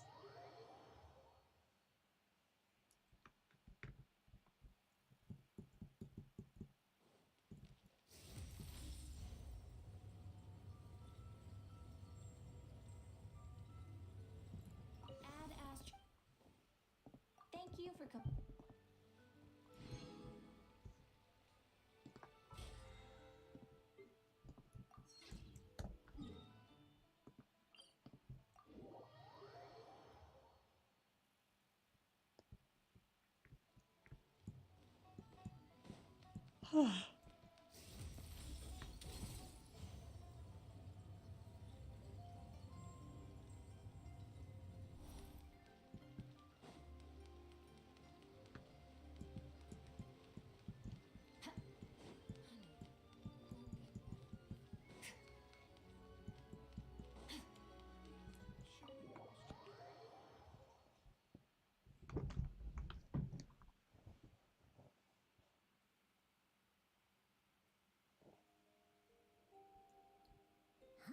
This bag from SKIRK has a ton of Mora in it. Huh. Does she Sus. have or something? Wait, no. After what we saw at Wami Restaurant, that seems impossible. Can you imagine? It would go something like, I'll be collecting my paycheck now, boss. Oh, sure thing. Wait, who are you? Have we met? Can't hold a job if you make everyone forget about you. So, what did you do to get all this Mora? Good question. Claimed some buried treasure, took care of a few monsters that were causing trouble. Nothing untoward. It's safe to use. You heard all that? A sonorous voice like yours is hard to miss. True. I wouldn't be surprised if the sound of it traveled to the nearest mountaintop. You're right. Did you by chance happen to hear Paimon's little, joke earlier? You mean when you called me Frosty the Lavender? Paimon's whispering needs some work. No, sorry. Paimon totally misspoke just now. She didn't say that at all. It was, a Paimon lookalike. She's a piece of work, that one. She has nothing to say. No comment. Weird nicknames. No comment. Okay, fine. The truth is, Paimon didn't like you all that much at the start. But things are different now. You helped the Traveler in a big way, so what do you say? Friends? She said, oh, I don't want to be friends. There was only one bed. Go ahead and get some rest. Are we sleeping next to each other? Wait, what about you? I don't get tired, and I don't need rest. I'm going to practice my sword work. That should help me regain some strength. Okay. But your shoulder. Hey, don't just leave. Whatever. Let her tire herself out. She'll come back eventually. Let's get some sleep, Traveler. That comfy bed is calling, Paimon. I want to check out what SKIRK is doing. SKIRK is stubborn. Even if I tried to convince her to take it easy, I doubt she'd listen. Paimon is right. SKIRK will stop and take a break once she gets tired. I hope. I should just get some sleep.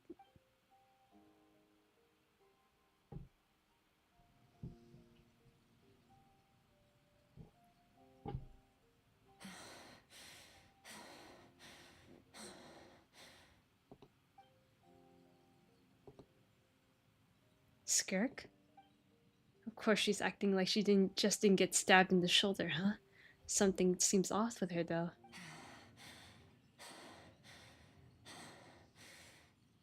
Quiet. Who's she talking to? There's no one around. Unless... Do you you even remember how many of us perished in that fire? How many bodies were left to rot on the scorched earth? Yet you alone live on. Keep your gaze fixed on your blade. You don't deserve to rest. Run, Skirk, run! Only death awaits us here. Keep running, and don't ever look back. Right. In that dream I witnessed, Skirk was training alone, but there were disembodied voices talking to her. One of them mentioned a fire. I wonder what happened exactly. If only she could just talk to us.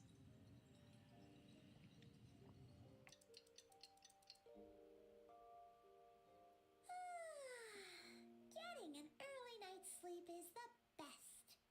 That bed was so comfy. I think Skirk should have taken that bed. Skirk? Have you been sitting out here the whole night? The bed's all yours if you want it. Recovered your strength yet? About 60%, maybe 70. It should be 100 with the bed. Paimon thought it would take at least a couple of days. That was fast. No, not fast enough. That's 20% less than last time. Same training regimen, same intensity. Nothing felt different, but somehow the outcome fell short. Maybe it's because of that spike that stabbed you. No, I think the problem's with me. I need to meditate for the next 2 days. Deep introspection should help me find the issue. Ooh, sounds intense. We'll watch over you in the meantime then. Thanks. See you in 2 days. Okay. Okay.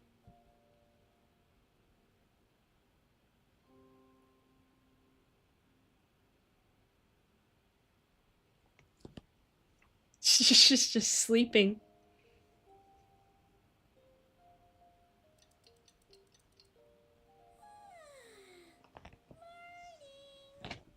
Skirk is still meditating, huh?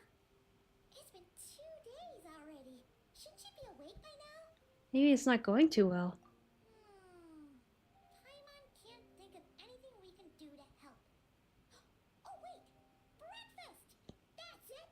Paimon will go get breakfast! Skirk is gonna be starving when she wakes up.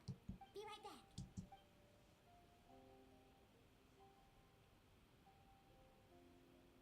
Skirk looks so serene. Almost like she really is asleep. I think she is asleep. You again. What are you doing here?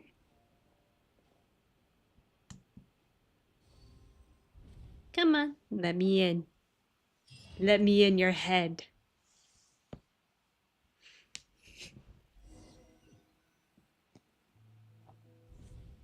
This place feels familiar, but where am I exactly?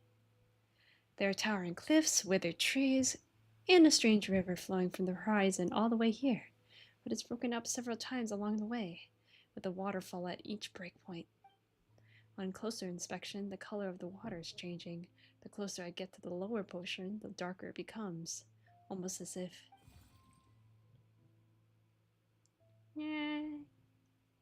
Did you bring me here? That's right. This is Skirk's inner world. Think of it as the threshold between the soul and dreams. This isn't your first time here, but what you remember is probably a space covered in darkness. I only managed to illuminate a small portion for you back then. It talks!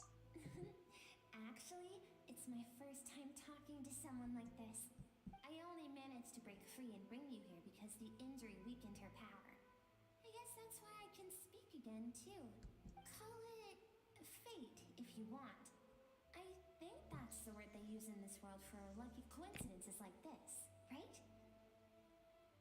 Now, before I take you to her, I gotta ask. You're the first outside visitor to ever come here, so what's your impression of this place? Why are there so many cliffs and waterfalls? Oh, you noticed. This river represents Skirk's strength. And it's broken apart. Strength accumulates over time. It is the summation of a person's lived experience.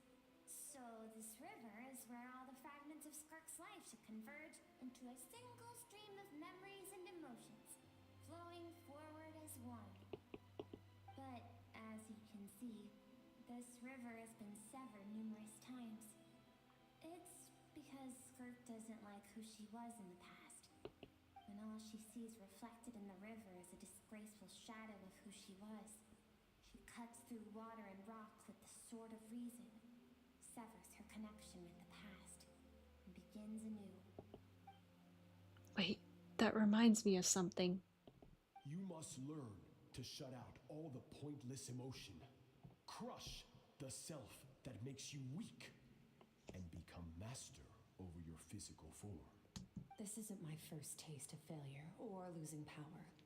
When you fall, you get back up again and become stronger. That's how it is. I see. So it was Sertologi who taught SKIRK to replace all emotion with reason. And since then, it's been a constant process of abandoning, refuting, and erasing her past self. I suppose that's the secret to her strength. But it's such a sad thing to think about. What has she been through? Why does it have to be this way? The answer to one mystery invites another question, I see. Let's follow the river upstream. There among the cliffs, among the memories etched into her heart, lies the truth of it all. Soon, you'll understand everything. Touch.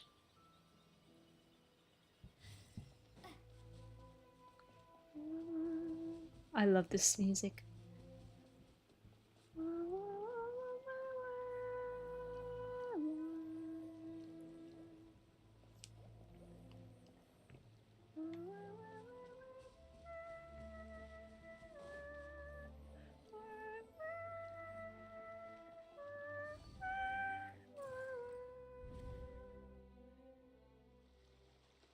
This looks like a coastline, huh? I recognize the drawing on the sand. Wait, isn't that the picture I drew for Paimon? Why is it showing up in SKIRK's memories? I've always thought that, even when falling leaves don't come from the same tree, they can still form bonds of kinship when they meet. Like meteors, you both made a journey through the stars. Both travelers who have landed on a planet that is not your home. Yet, when she first noticed your presence, although she hesitated for a moment, she still chose to walk away, indifferent as ever. Why? If I think about it, it's not surprising at all. After what happened at the Wanrin restaurant, it's obvious she prefers to disappear from other people's lives. She hasn't seen Child in years either. I doubt she's made a connection with this world of her own volition. What I'm seeing now is a microcosm of her entire life. Seems like you've answered your own question. SKIRK sees herself as a trespasser in this world. She's made a conscious choice to avoid altering its path. But the reason for that decision stems from events much earlier on in her life. Let's keep going. It's still a long way to the source of the river.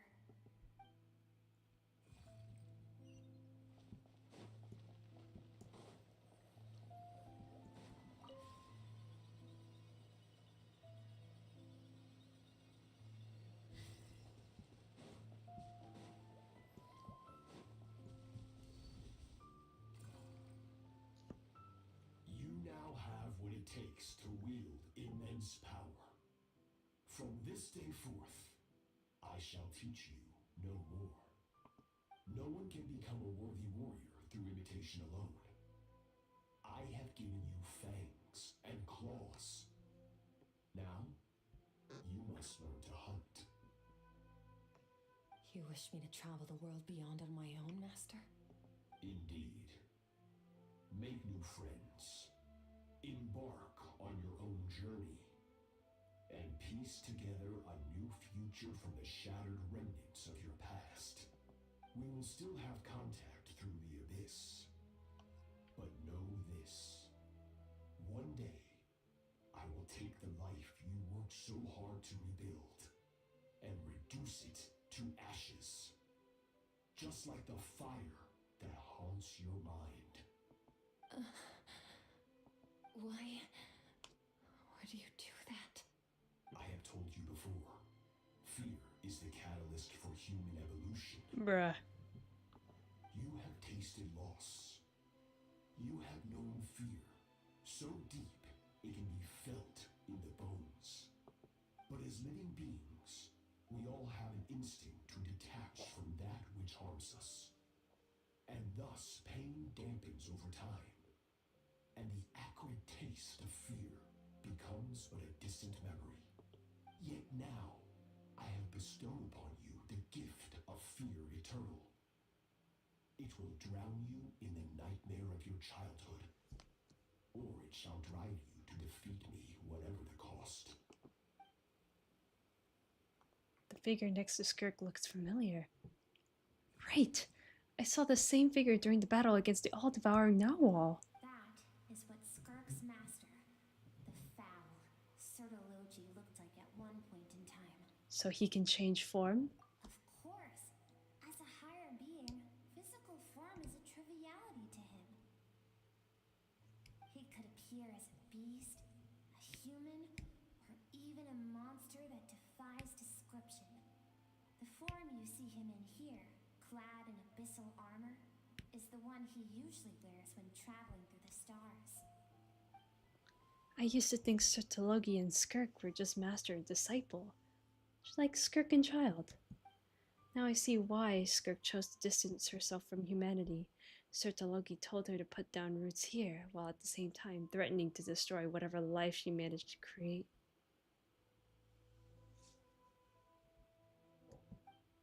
For certain reasons, I need to bridge the power gap between me and my master as quickly as possible. But first, I need to understand the source of his strength. To do that, I need to follow in his footsteps, walk the path he once walked, and somewhere along the way, I'll find out how to defeat him.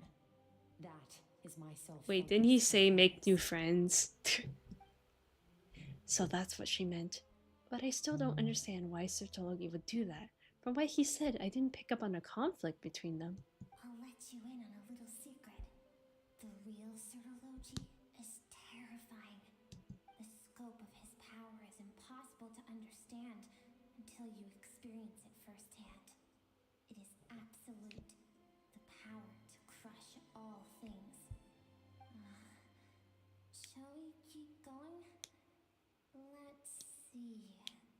We're about halfway there.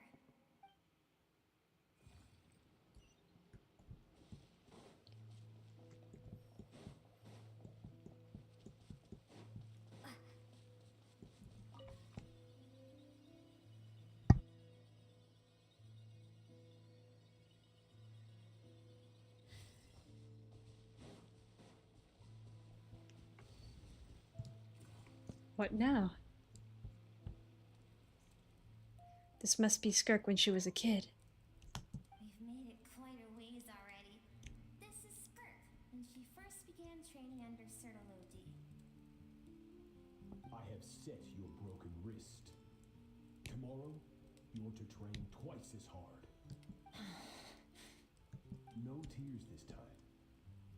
Good. Attempting to garner sympathy through tears is a habit of the weak. A pitiful, useless ploy. Can I ask a question, Master? Why did you save me? I keep thinking, maybe it would be better if I had died. I wouldn't be haunted by that fire all the time. I wouldn't have to go on like this. I saved you because I have a plan for you. It has been too long since I fought a battle that demanded my full strength, and I hunger for it. Every so-called Okay. prodigy I have faced has crumbled like sand underfoot. Before me, even fate bends the knee.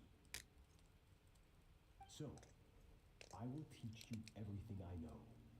Train you by whatever means necessary, in the hope that one day you might surprise me. Seriously? But I don't want to draw my sword against you, Master. What you want matters little. the boundless sea of stars, the cries of the weak are but faint murmurs that disappear into the void. You of all people know that well. Yes, Master.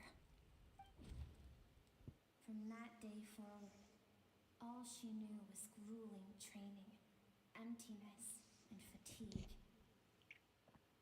After some time, her talent bloomed, and she gained control over her emotions, like her master. How should I put it?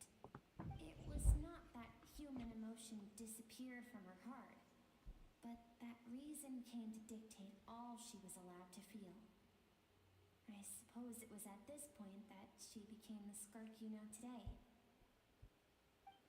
So, Sertologi saved Skirk from a disaster when she was a child and never even tried to hide his ulterior motive. I suppose that leaves one final mystery. What really happened with the disaster back then?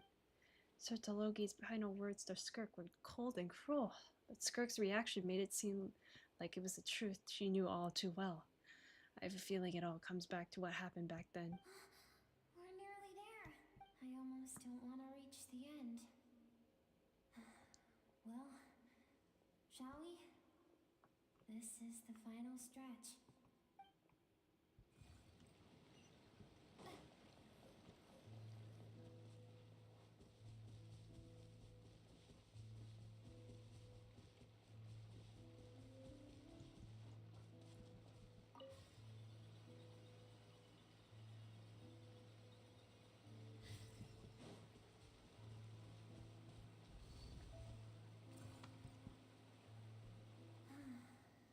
These are SKIRK's happiest memories. What a simple and carefree time it was. Wisps of clouds dotted the sky. The sun bathed everything in golden light. And when song filled the air, not even the shyest of flowers could resist swaying along. This is SKIRK's homeland. She was so curious about everything as a child. Always skipping school to go exploring instead. There was so much to discover. The treasures at the bottom of the sea. The secrets beyond the stars. And that merchant ship packed with adults wearing those strange clothes. Yes, the ship. That was the beginning of the end. It was a spaceship. When it arrived, the people that disembarked wore smiles on their faces and spoke of friendship. They claimed to be merchants from a neighboring planet, looking to establish trade. SKIRK's parents, her relatives, her neighbors, everyone welcomed the newcomers with open arms and allowed them to explore the planet. To them, the visitors were guests and should be treated with hospitality. No one had any idea of what was to come. Several months later, an army of unknown origin arrived without warning and carried out a ruthless campaign to destroy everything and everyone on the planet. Is this the IPC? SKIRK had skipped school that day, like so many times before, so she was not caught in the immediate wave of destruction. But when she came home that day, only fire and ruin awaited her. What is this? A wing? Countless people cried out to her for help. People she knew and loved. Friends and relatives. The little girl who lived next door. The shop owner with the bad leg. The bad-tempered teacher she had made fun of just that morning. Their lives were discarded like worthless trash as the fire consumed one life after another. SKIRK was helpless. All she could do was run. And so she did. She kept running until an unexpected figure crossed her path. If Sertologi hadn't been there in that moment, the fire would have claimed her life too. And there she would have remained, left to rot in the scorched earth, with no answer, as to why any of this was happening. So, why did those people destroy her homeland? Because she and her people were seen as a threat. Did they do something bad? As the initial merchant ship explored the planet, they discovered that it hadn't always had the condition to support life. Yet there was evidence of human activity, even during the periods of extreme heat or cold in the past. Further research reveals that, over time, people of this planet had evolved the ability to adapt to any type of environment or energy source. For that reason, the outsiders viewed them as a potential threat and decided to eliminate them before the threat could rear its head. And so, the army was called, and the so-called danger was wiped from the face of the planet. Just because of speculation? Senseless, isn't it? Deemed a threat because of a gift they didn't even know they had. Perhaps it was their own innocence and kindness that doomed them. But in the end, that was lost to the blaze as well. If those with power get to decide good and evil, then all you can trust in is the sword in your hand. And so, before death could claim her, she ran. She ran and never stopped. Now I see Sortologi's threat is such a terrifying prospect for her. And now I see why she distances herself from the world. No one wants to relive their most painful moments. Well, that brings us to the end of the story. This is as far as we can go. SKIRK is waiting over there. For both of us. Let's go to her. It's time to fulfill my purpose. And my greatest wish over all these years.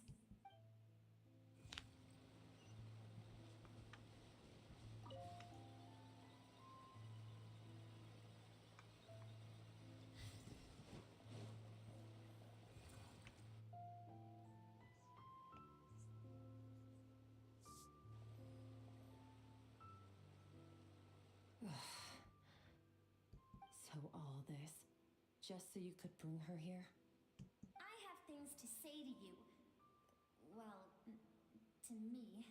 I want someone to witness our reconciliation, even if it takes an argument to get there. And she is the best choice in this moment. Wait, then you must be her child self. Just emotional self. The version of herself she keeps locked in the recesses of her mind, stifled by reason. All those rejected impulses, those discarded aspects of your past selves, they are a part of me now. I am who you used to be. Someone you have refused to face for too long. So, I came to face you instead. You're wrong. I've faced you all along.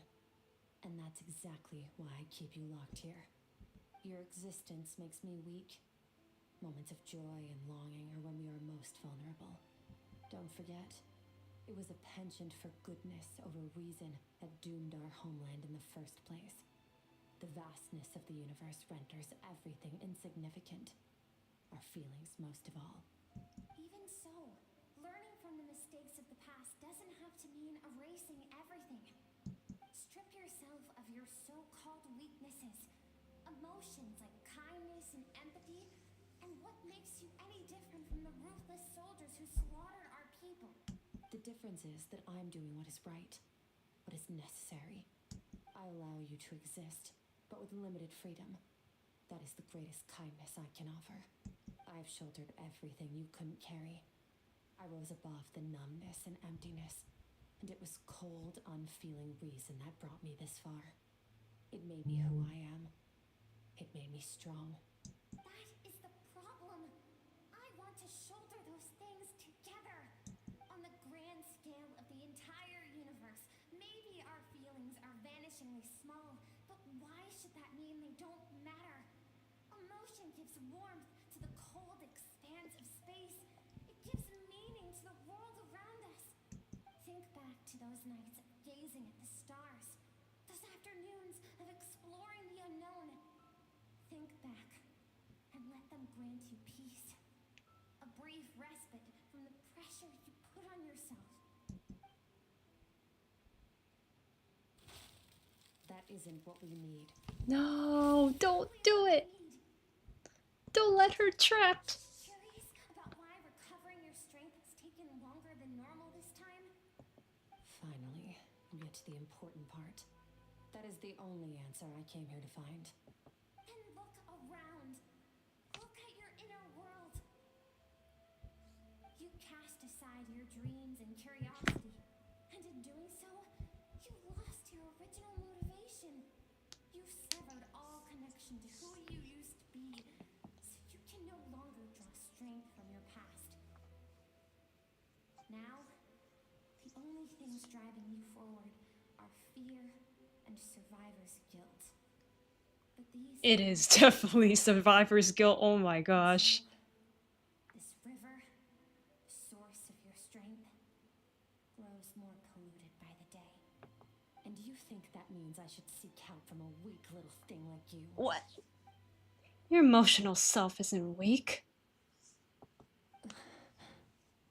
I can see you're feeling it. The fact that she transcended time and broke free from her constraints to come and face you. Blah, blah, blah, blah, blah, blah, blah. To come and face you. That proves it. To be honest, I'm not here to argue with you. This isn't about who's right or wrong. And in fact, I agree that in order to make it through the wake of that tragedy, we had to distance ourselves from the pain through reason over emotion. But what is right at one point in time isn't always right forever. I know you will never forget that fire. I know the fact that you were the sole survivor fills you with guilt. And I know that among the voices that haunt you, mine is there too. Because deep down, you know that you didn't turn out to be the person you wanted to be. All those unfulfilled hopes are like knives to the heart. And I don't want you to hurt anymore. So even if you can't accept me, I hope at least that you can let go. I keep thinking, maybe it would be better if I had died.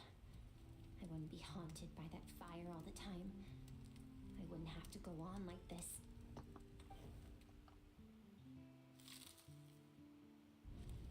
She's cracking. We're not afraid to stare death in the face, but we need you to survive.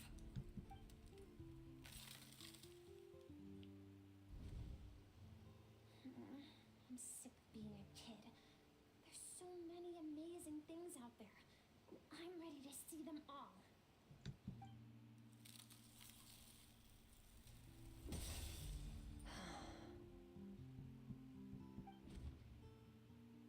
Do you need a hug, Skirk? It's okay. I remember. Let it out. There was a song Mom and Dad always sang when we went out to fetch water. Dancing water. Sand along your path is begging for your song and movement. Will you carry this burden with you on your journey? I am not the dancing water, and you are not the burdensome sand. But if this is your wish, then I will carry you with me until the end. She accepts it. Thank you.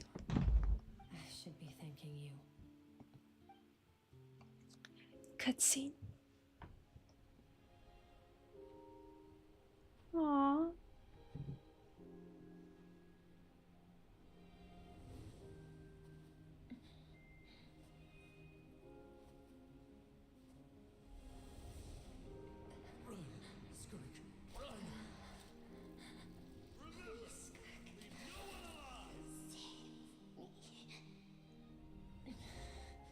Heed my words, Skirk. Let fear take root in your soul.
The rivers are connected now.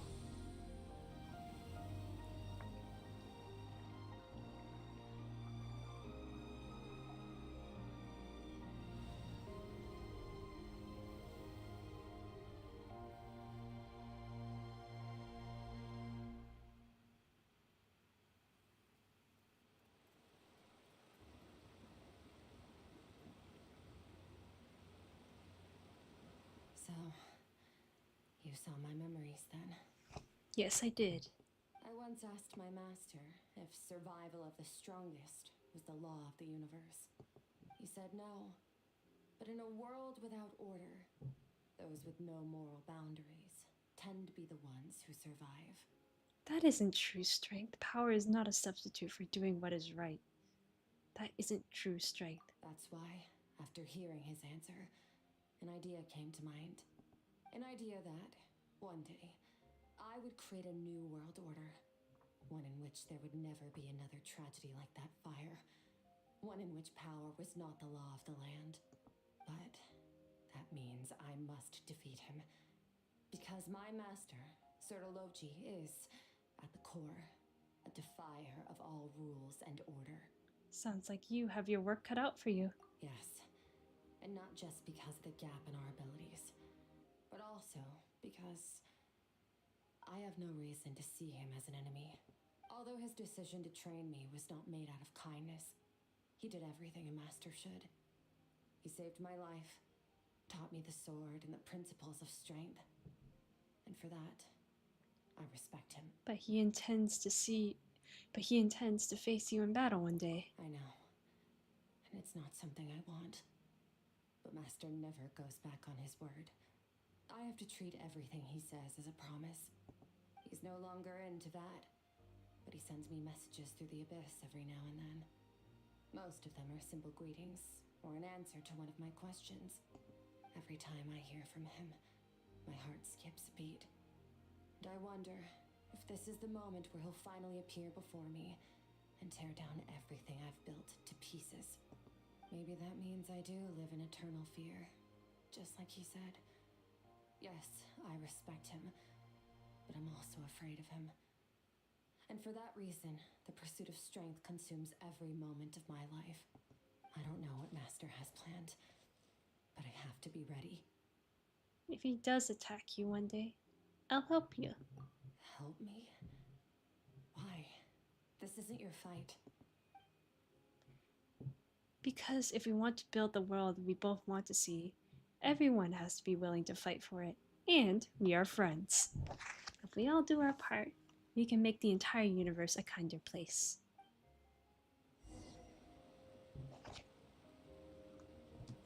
We are friends now, SKIRK. SKIRK gazes into the distant sky. There's nothing else to do here. Should I leave? Don't leave yet.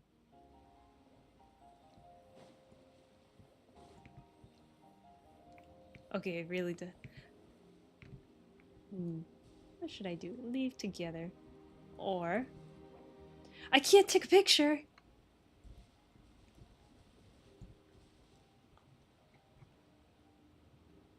Take a picture. It'll last longer. Okay, there's nothing else to do here. SKIRK gazes into the distant sky.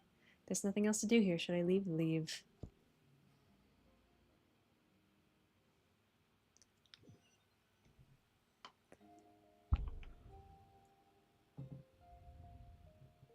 Oh, you're finally awake. Honestly, Paimon was gone for like 2 seconds and then she comes back and finds you both unconscious? Oh, you scared Paimon half to death. You're both okay, right? What does it look like? You look stronger than ever. Only water from the source can cleanse the rot. She's glowing! From the past into the future. I taught you to incorporate the experiences from your journey into how you fight. I suppose what happened today will become an inseparable part of who I am. Okay, so Paimon feels like she's missing some important context. But whatever. Paimon brought back tons of delicious snacks. Let's dig in.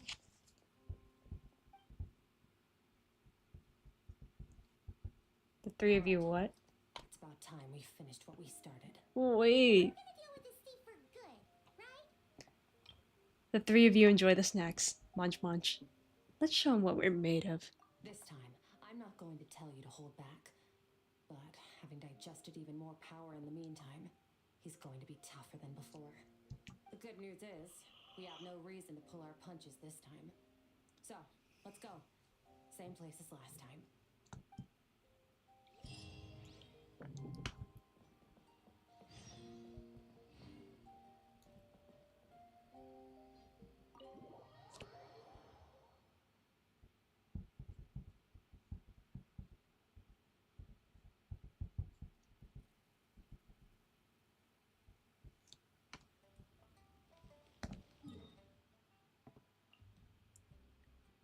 You know what? I think this quest. Usually, from what I hear, character quests are not good in Genshin, but this is actually a pretty good one. It's not bad at all. I like it. I like SKIRK. I'm really surprised. Cosmo's quest was not that good, and he was one of my favorite characters, and it kind of sucks. But I'm glad to see SKIRK's quest is actually really good. Escoffier's quest was okay. It's kind of what I expected from a chef. It was alright. But this quest actually really takes the cake. I like it. It's good. Good. Very nice. Delicious.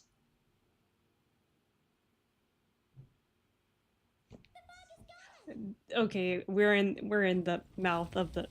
Oh no. Wait, isn't that the form the all-devouring narwhal changed into? How come he knows that too? That's what the fowl used to look like. Really? So, you're telling Paimon that giant whale and this guy can both turn into the fowl? How does that work? It's a subconscious instinct. Any intelligent being who longs for his level of strength is bound to mimic his appearance. It's a natural response after encountering someone as powerful as Master.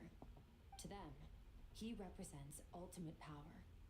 We know the person before us has encountered Master, and we know he stole a portion of my power.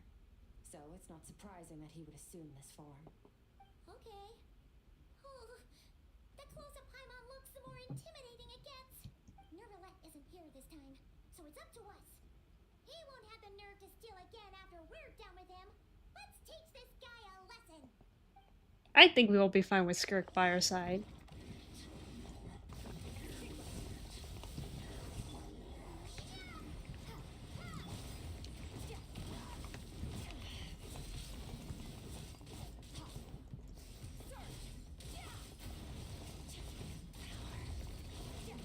Power. Power. Destruction.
Almost got him.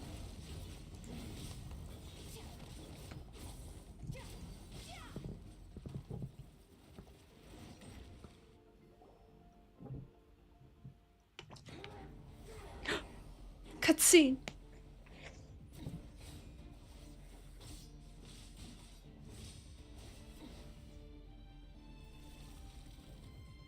Not this again. Watch out.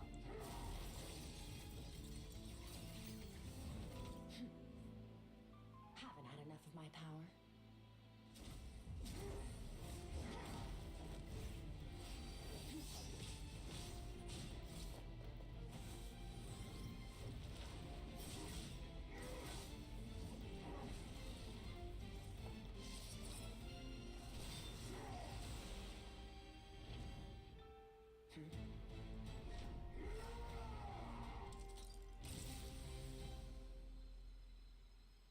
Well then, let's see how much more of this power you can handle.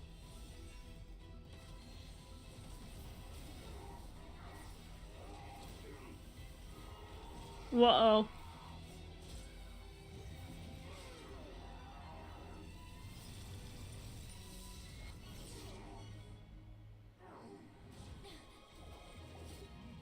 Stab him.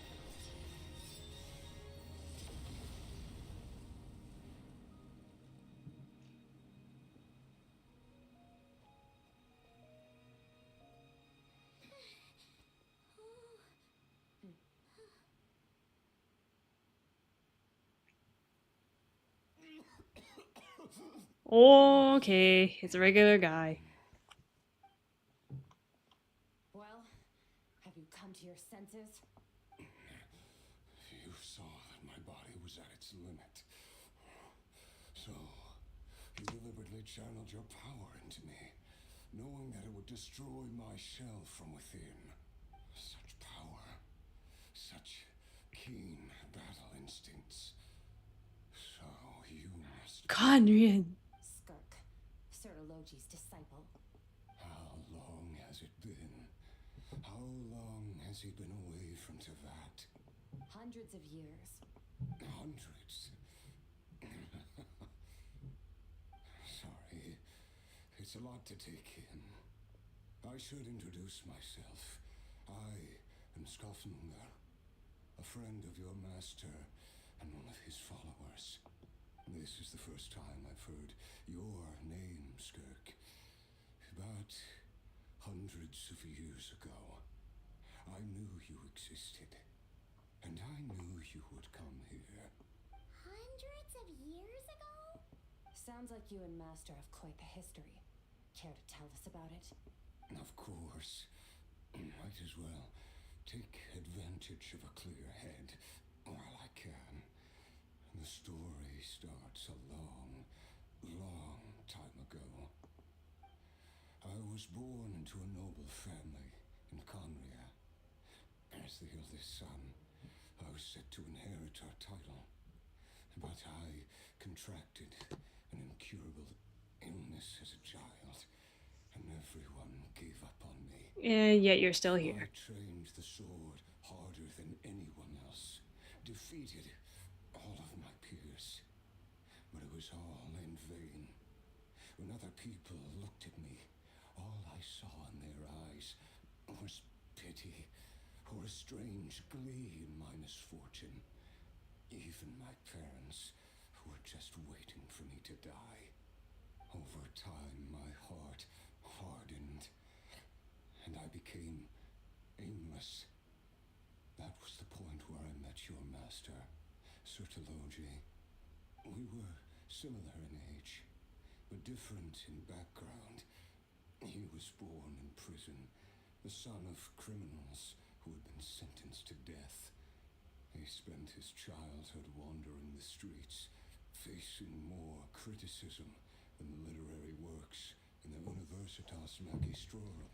Oh, okay. Yet, he always wore a smile on his face, as if kindness and malice were one and the same, and he could not see the difference. I still remember what he said to me when we first met. You need to fight to survive. Even if it's a losing battle, it should light a fire under you. How can you sit back like this and go down without a fight? That does sound like something he would say.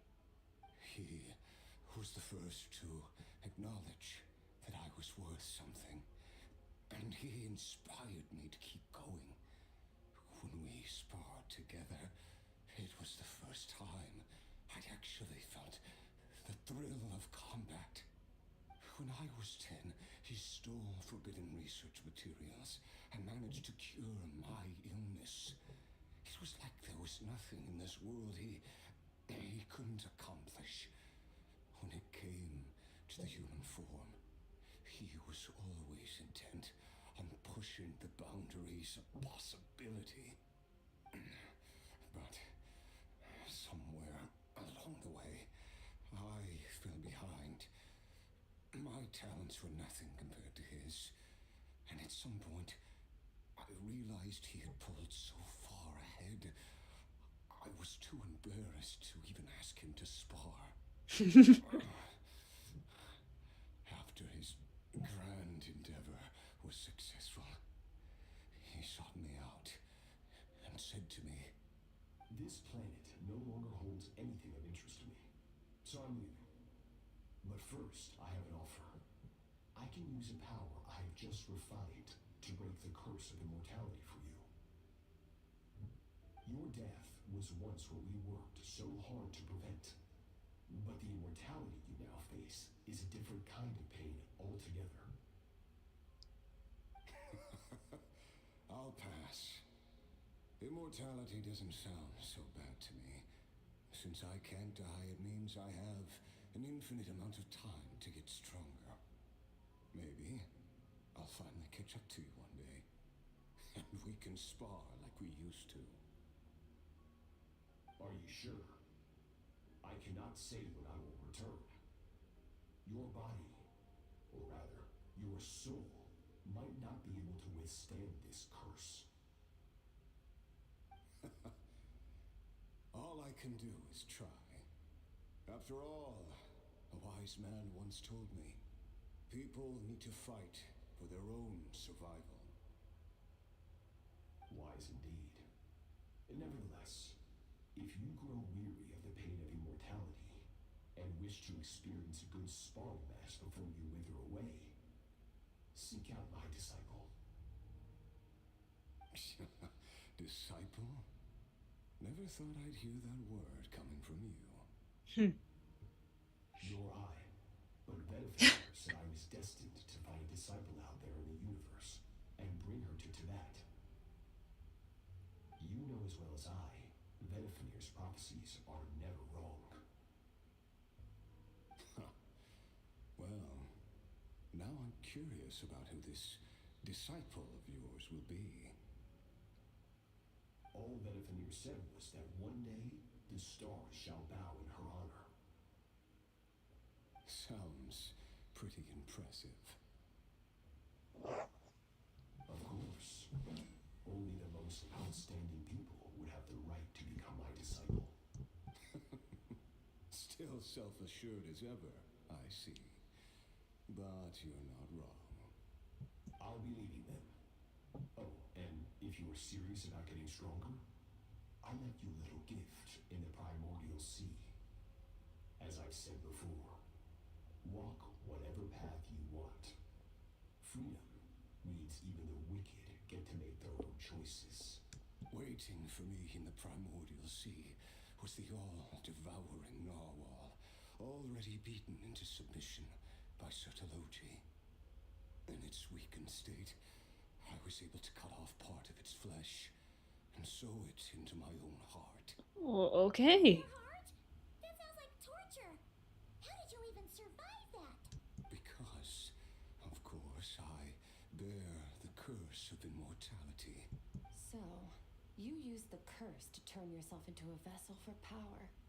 Even with that whale's ability, devouring power like that is not something the human body can withstand. With your body and soul constantly at the breaking point, it was the curse of immortality that sustained you. But that is not the path to strength. You have to pour your heart into it, work for it, dream of it. Instead, you stole something that didn't belong to you, and it backfired. You're right. I should have known better, but I had already pushed myself to my limits, and he was still miles ahead of me. So I had to take a leap of faith. I miss your master. I miss the days when we were all together, troublemakers without a home. I don't regret the choice I made. But if you'll allow it, I do want to apologize. To both of you. After the beating we just gave you, I think we can call it even. She's like, I'm satisfied now. You're an interesting one as well. Sertologi's disciple. That's a lot to live up to. It can't have been an easy experience. I know what he's like. He rules with an iron fist, using despair and fear to force you to catch up to him, all the while standing ever out of reach. We're like mountain climbers in the dark, never knowing how much higher we have to climb, or when we will see the sun again. True. But I made up my mind long ago. No matter how dark it gets, I will not give in to despair. I will overcome it. Besides, after hearing your story, I suspect what Master really wants is not a battle that demands his full strength, but rather a defeat without regrets. Oh? Since you're his friend, you must have some things in common. The first time we came here, when you stabbed me through the fog and stole my power, I felt no emotion coming from that spike. But when you had to devote all your strength fighting me just now, I could feel joy and passion emanating from your blade. It was the joy of a researcher discovering the truth of the world, the joy of an artist uncovering a temple of wonders. Interesting. I'm certain I didn't express those emotions outright, yet you were able to read them from my blade. Now I can read emotions now, thanks to the combination of my emotional cell. That battle brought me an unbridled sense of joy, and my defeat brings me no regret whatsoever. Exactly. I think Master also craves a battle like that. I will be the one to His keep. opponent forces him to use all his strength, unlock the extent of his potential, and transcend his own limits. A battle to end all battles. After which, all can come to an end, including, perhaps, his life. For that very reason, good and evil are meaningless to him. He has one purpose, one goal: to complete himself. It's one of the secrets to his strength. Perhaps you're right. Perhaps that is his call. What a battle that would be. Oh, to witness such a... Huh? Are you good? Too many different kinds of power are surging through my body. The curse of immortality allows it all to coexist, but it does not remove the pain. I won't be able to hold on to my sanity for much longer. What a shame. I would have loved to witness that battle. Sertologi once offered to free me from this curse. Now, I must ask that of you, SKIRK. Can you release me from the pain? I can, but not through death, if that's what you were hoping for. It's not a suitable punishment for your crime. As an alternative, I can take your consciousness, along with all the power you've consumed, and smash it to pieces. Oh. The impurities will dissipate, and under the curse of immortality, your mind and body will regenerate. When that process is complete, you will be back to who you were before, No longer tortured by powers you can't control. But it will be a time-consuming and painful process. The decision is yours to make. I accept. And who knows? Perhaps I'll wake up in time to witness your great battle with Surtology. I have faith that you'll be able to stand against him one day. Though I know it'll be a long and arduous road if we are climbers in the dark. It appears the dawn has finally broken for me. But your ascent continues. At least, it looks like you are not alone on your journey. I will reach the top of this mountain, no matter what it takes. And you, Skofnunger, will be my witness at the end of all things. That's finally over. Let's get out of here. Huh.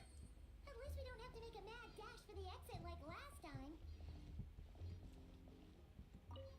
Skirk gazes into the distant sky. There's nothing else to do here. Should I leave? I'll leave.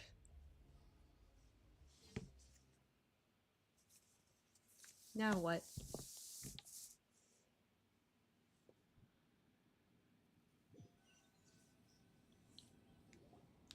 We did it!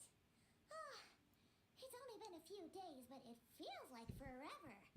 Once again, we've proved there's nothing we can't overcome. We're just that awesome. I didn't even break a sweat. Wow, you sound even more confident than usual.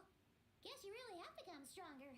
Today sure went by fast. It's night already. Oh wait, that reminds Paimon. The stars you mentioned, the ones that died out, are they back now? Yes. The power Skofnunger stole has been returned. So, the stars have regained their light. Great! Huh, it's crazy that you even noticed their light was gone. There are so many stars in the sky. If a few disappeared, Paimon definitely wouldn't be able to tell. I suppose it's because I have gazed upon this sky for centuries. The false stars, hanging in the meticulously planned sky, glittering with rotten light. It's not real. And yet, it is for that very reason that I can look upon it and enjoy the momentary peace it brings. I'd like to see what it's up like there. Even the most beautiful of bubbles has to burst. We will return to the real universe one day, whether of our own volition or not. Time marches ever forward. Even the innocent and naive will taste life's bitterness. Yet through hardship, we grow until we learn to seize the sands of time for ourselves and uncover our true strength. Though we gaze upon a false sky, its vastness and majesty is palpable. One can only wonder, what is it going to take for kindness to reign supreme in the vast expanse of the universe? Ugh, this is all going over Paimon's head. But if she knows one thing, it's that the traveler always finds a way. Ever since we met, she has filled Paimon's days with happiness. No matter how tough things get, she always finds a way to make it better. If it's too big a job for one person, then they'll do it with two. And if two's still not enough, then three. We've met so many amazing friends and accomplished so many amazing things. As long as we don't give up, we can make any wish come true. I suppose when it comes to you, anything is possible. Well, I should be going. Now that my power is no longer isolated from my emotions, I need more practice to get used to it. When will we meet again? I suppose fate will decide. Maybe we'll bump into each other on the street. Or maybe we'll reunite on a different planet entirely. Oh, don't foreshadow that. That'll be in Genshin too. These are but passing moments.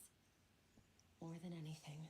No. I hope that at the end of this journey, wherever it takes us, we stand in a world reborn. We better not meet in Genshin too, okay? Pain or forced partings. One where new life can bloom, even where there was once nothing but scorched earth. for this. We must all work to become stronger. Of course, Master. If that's what you want to call me, I won't object. Goodbye.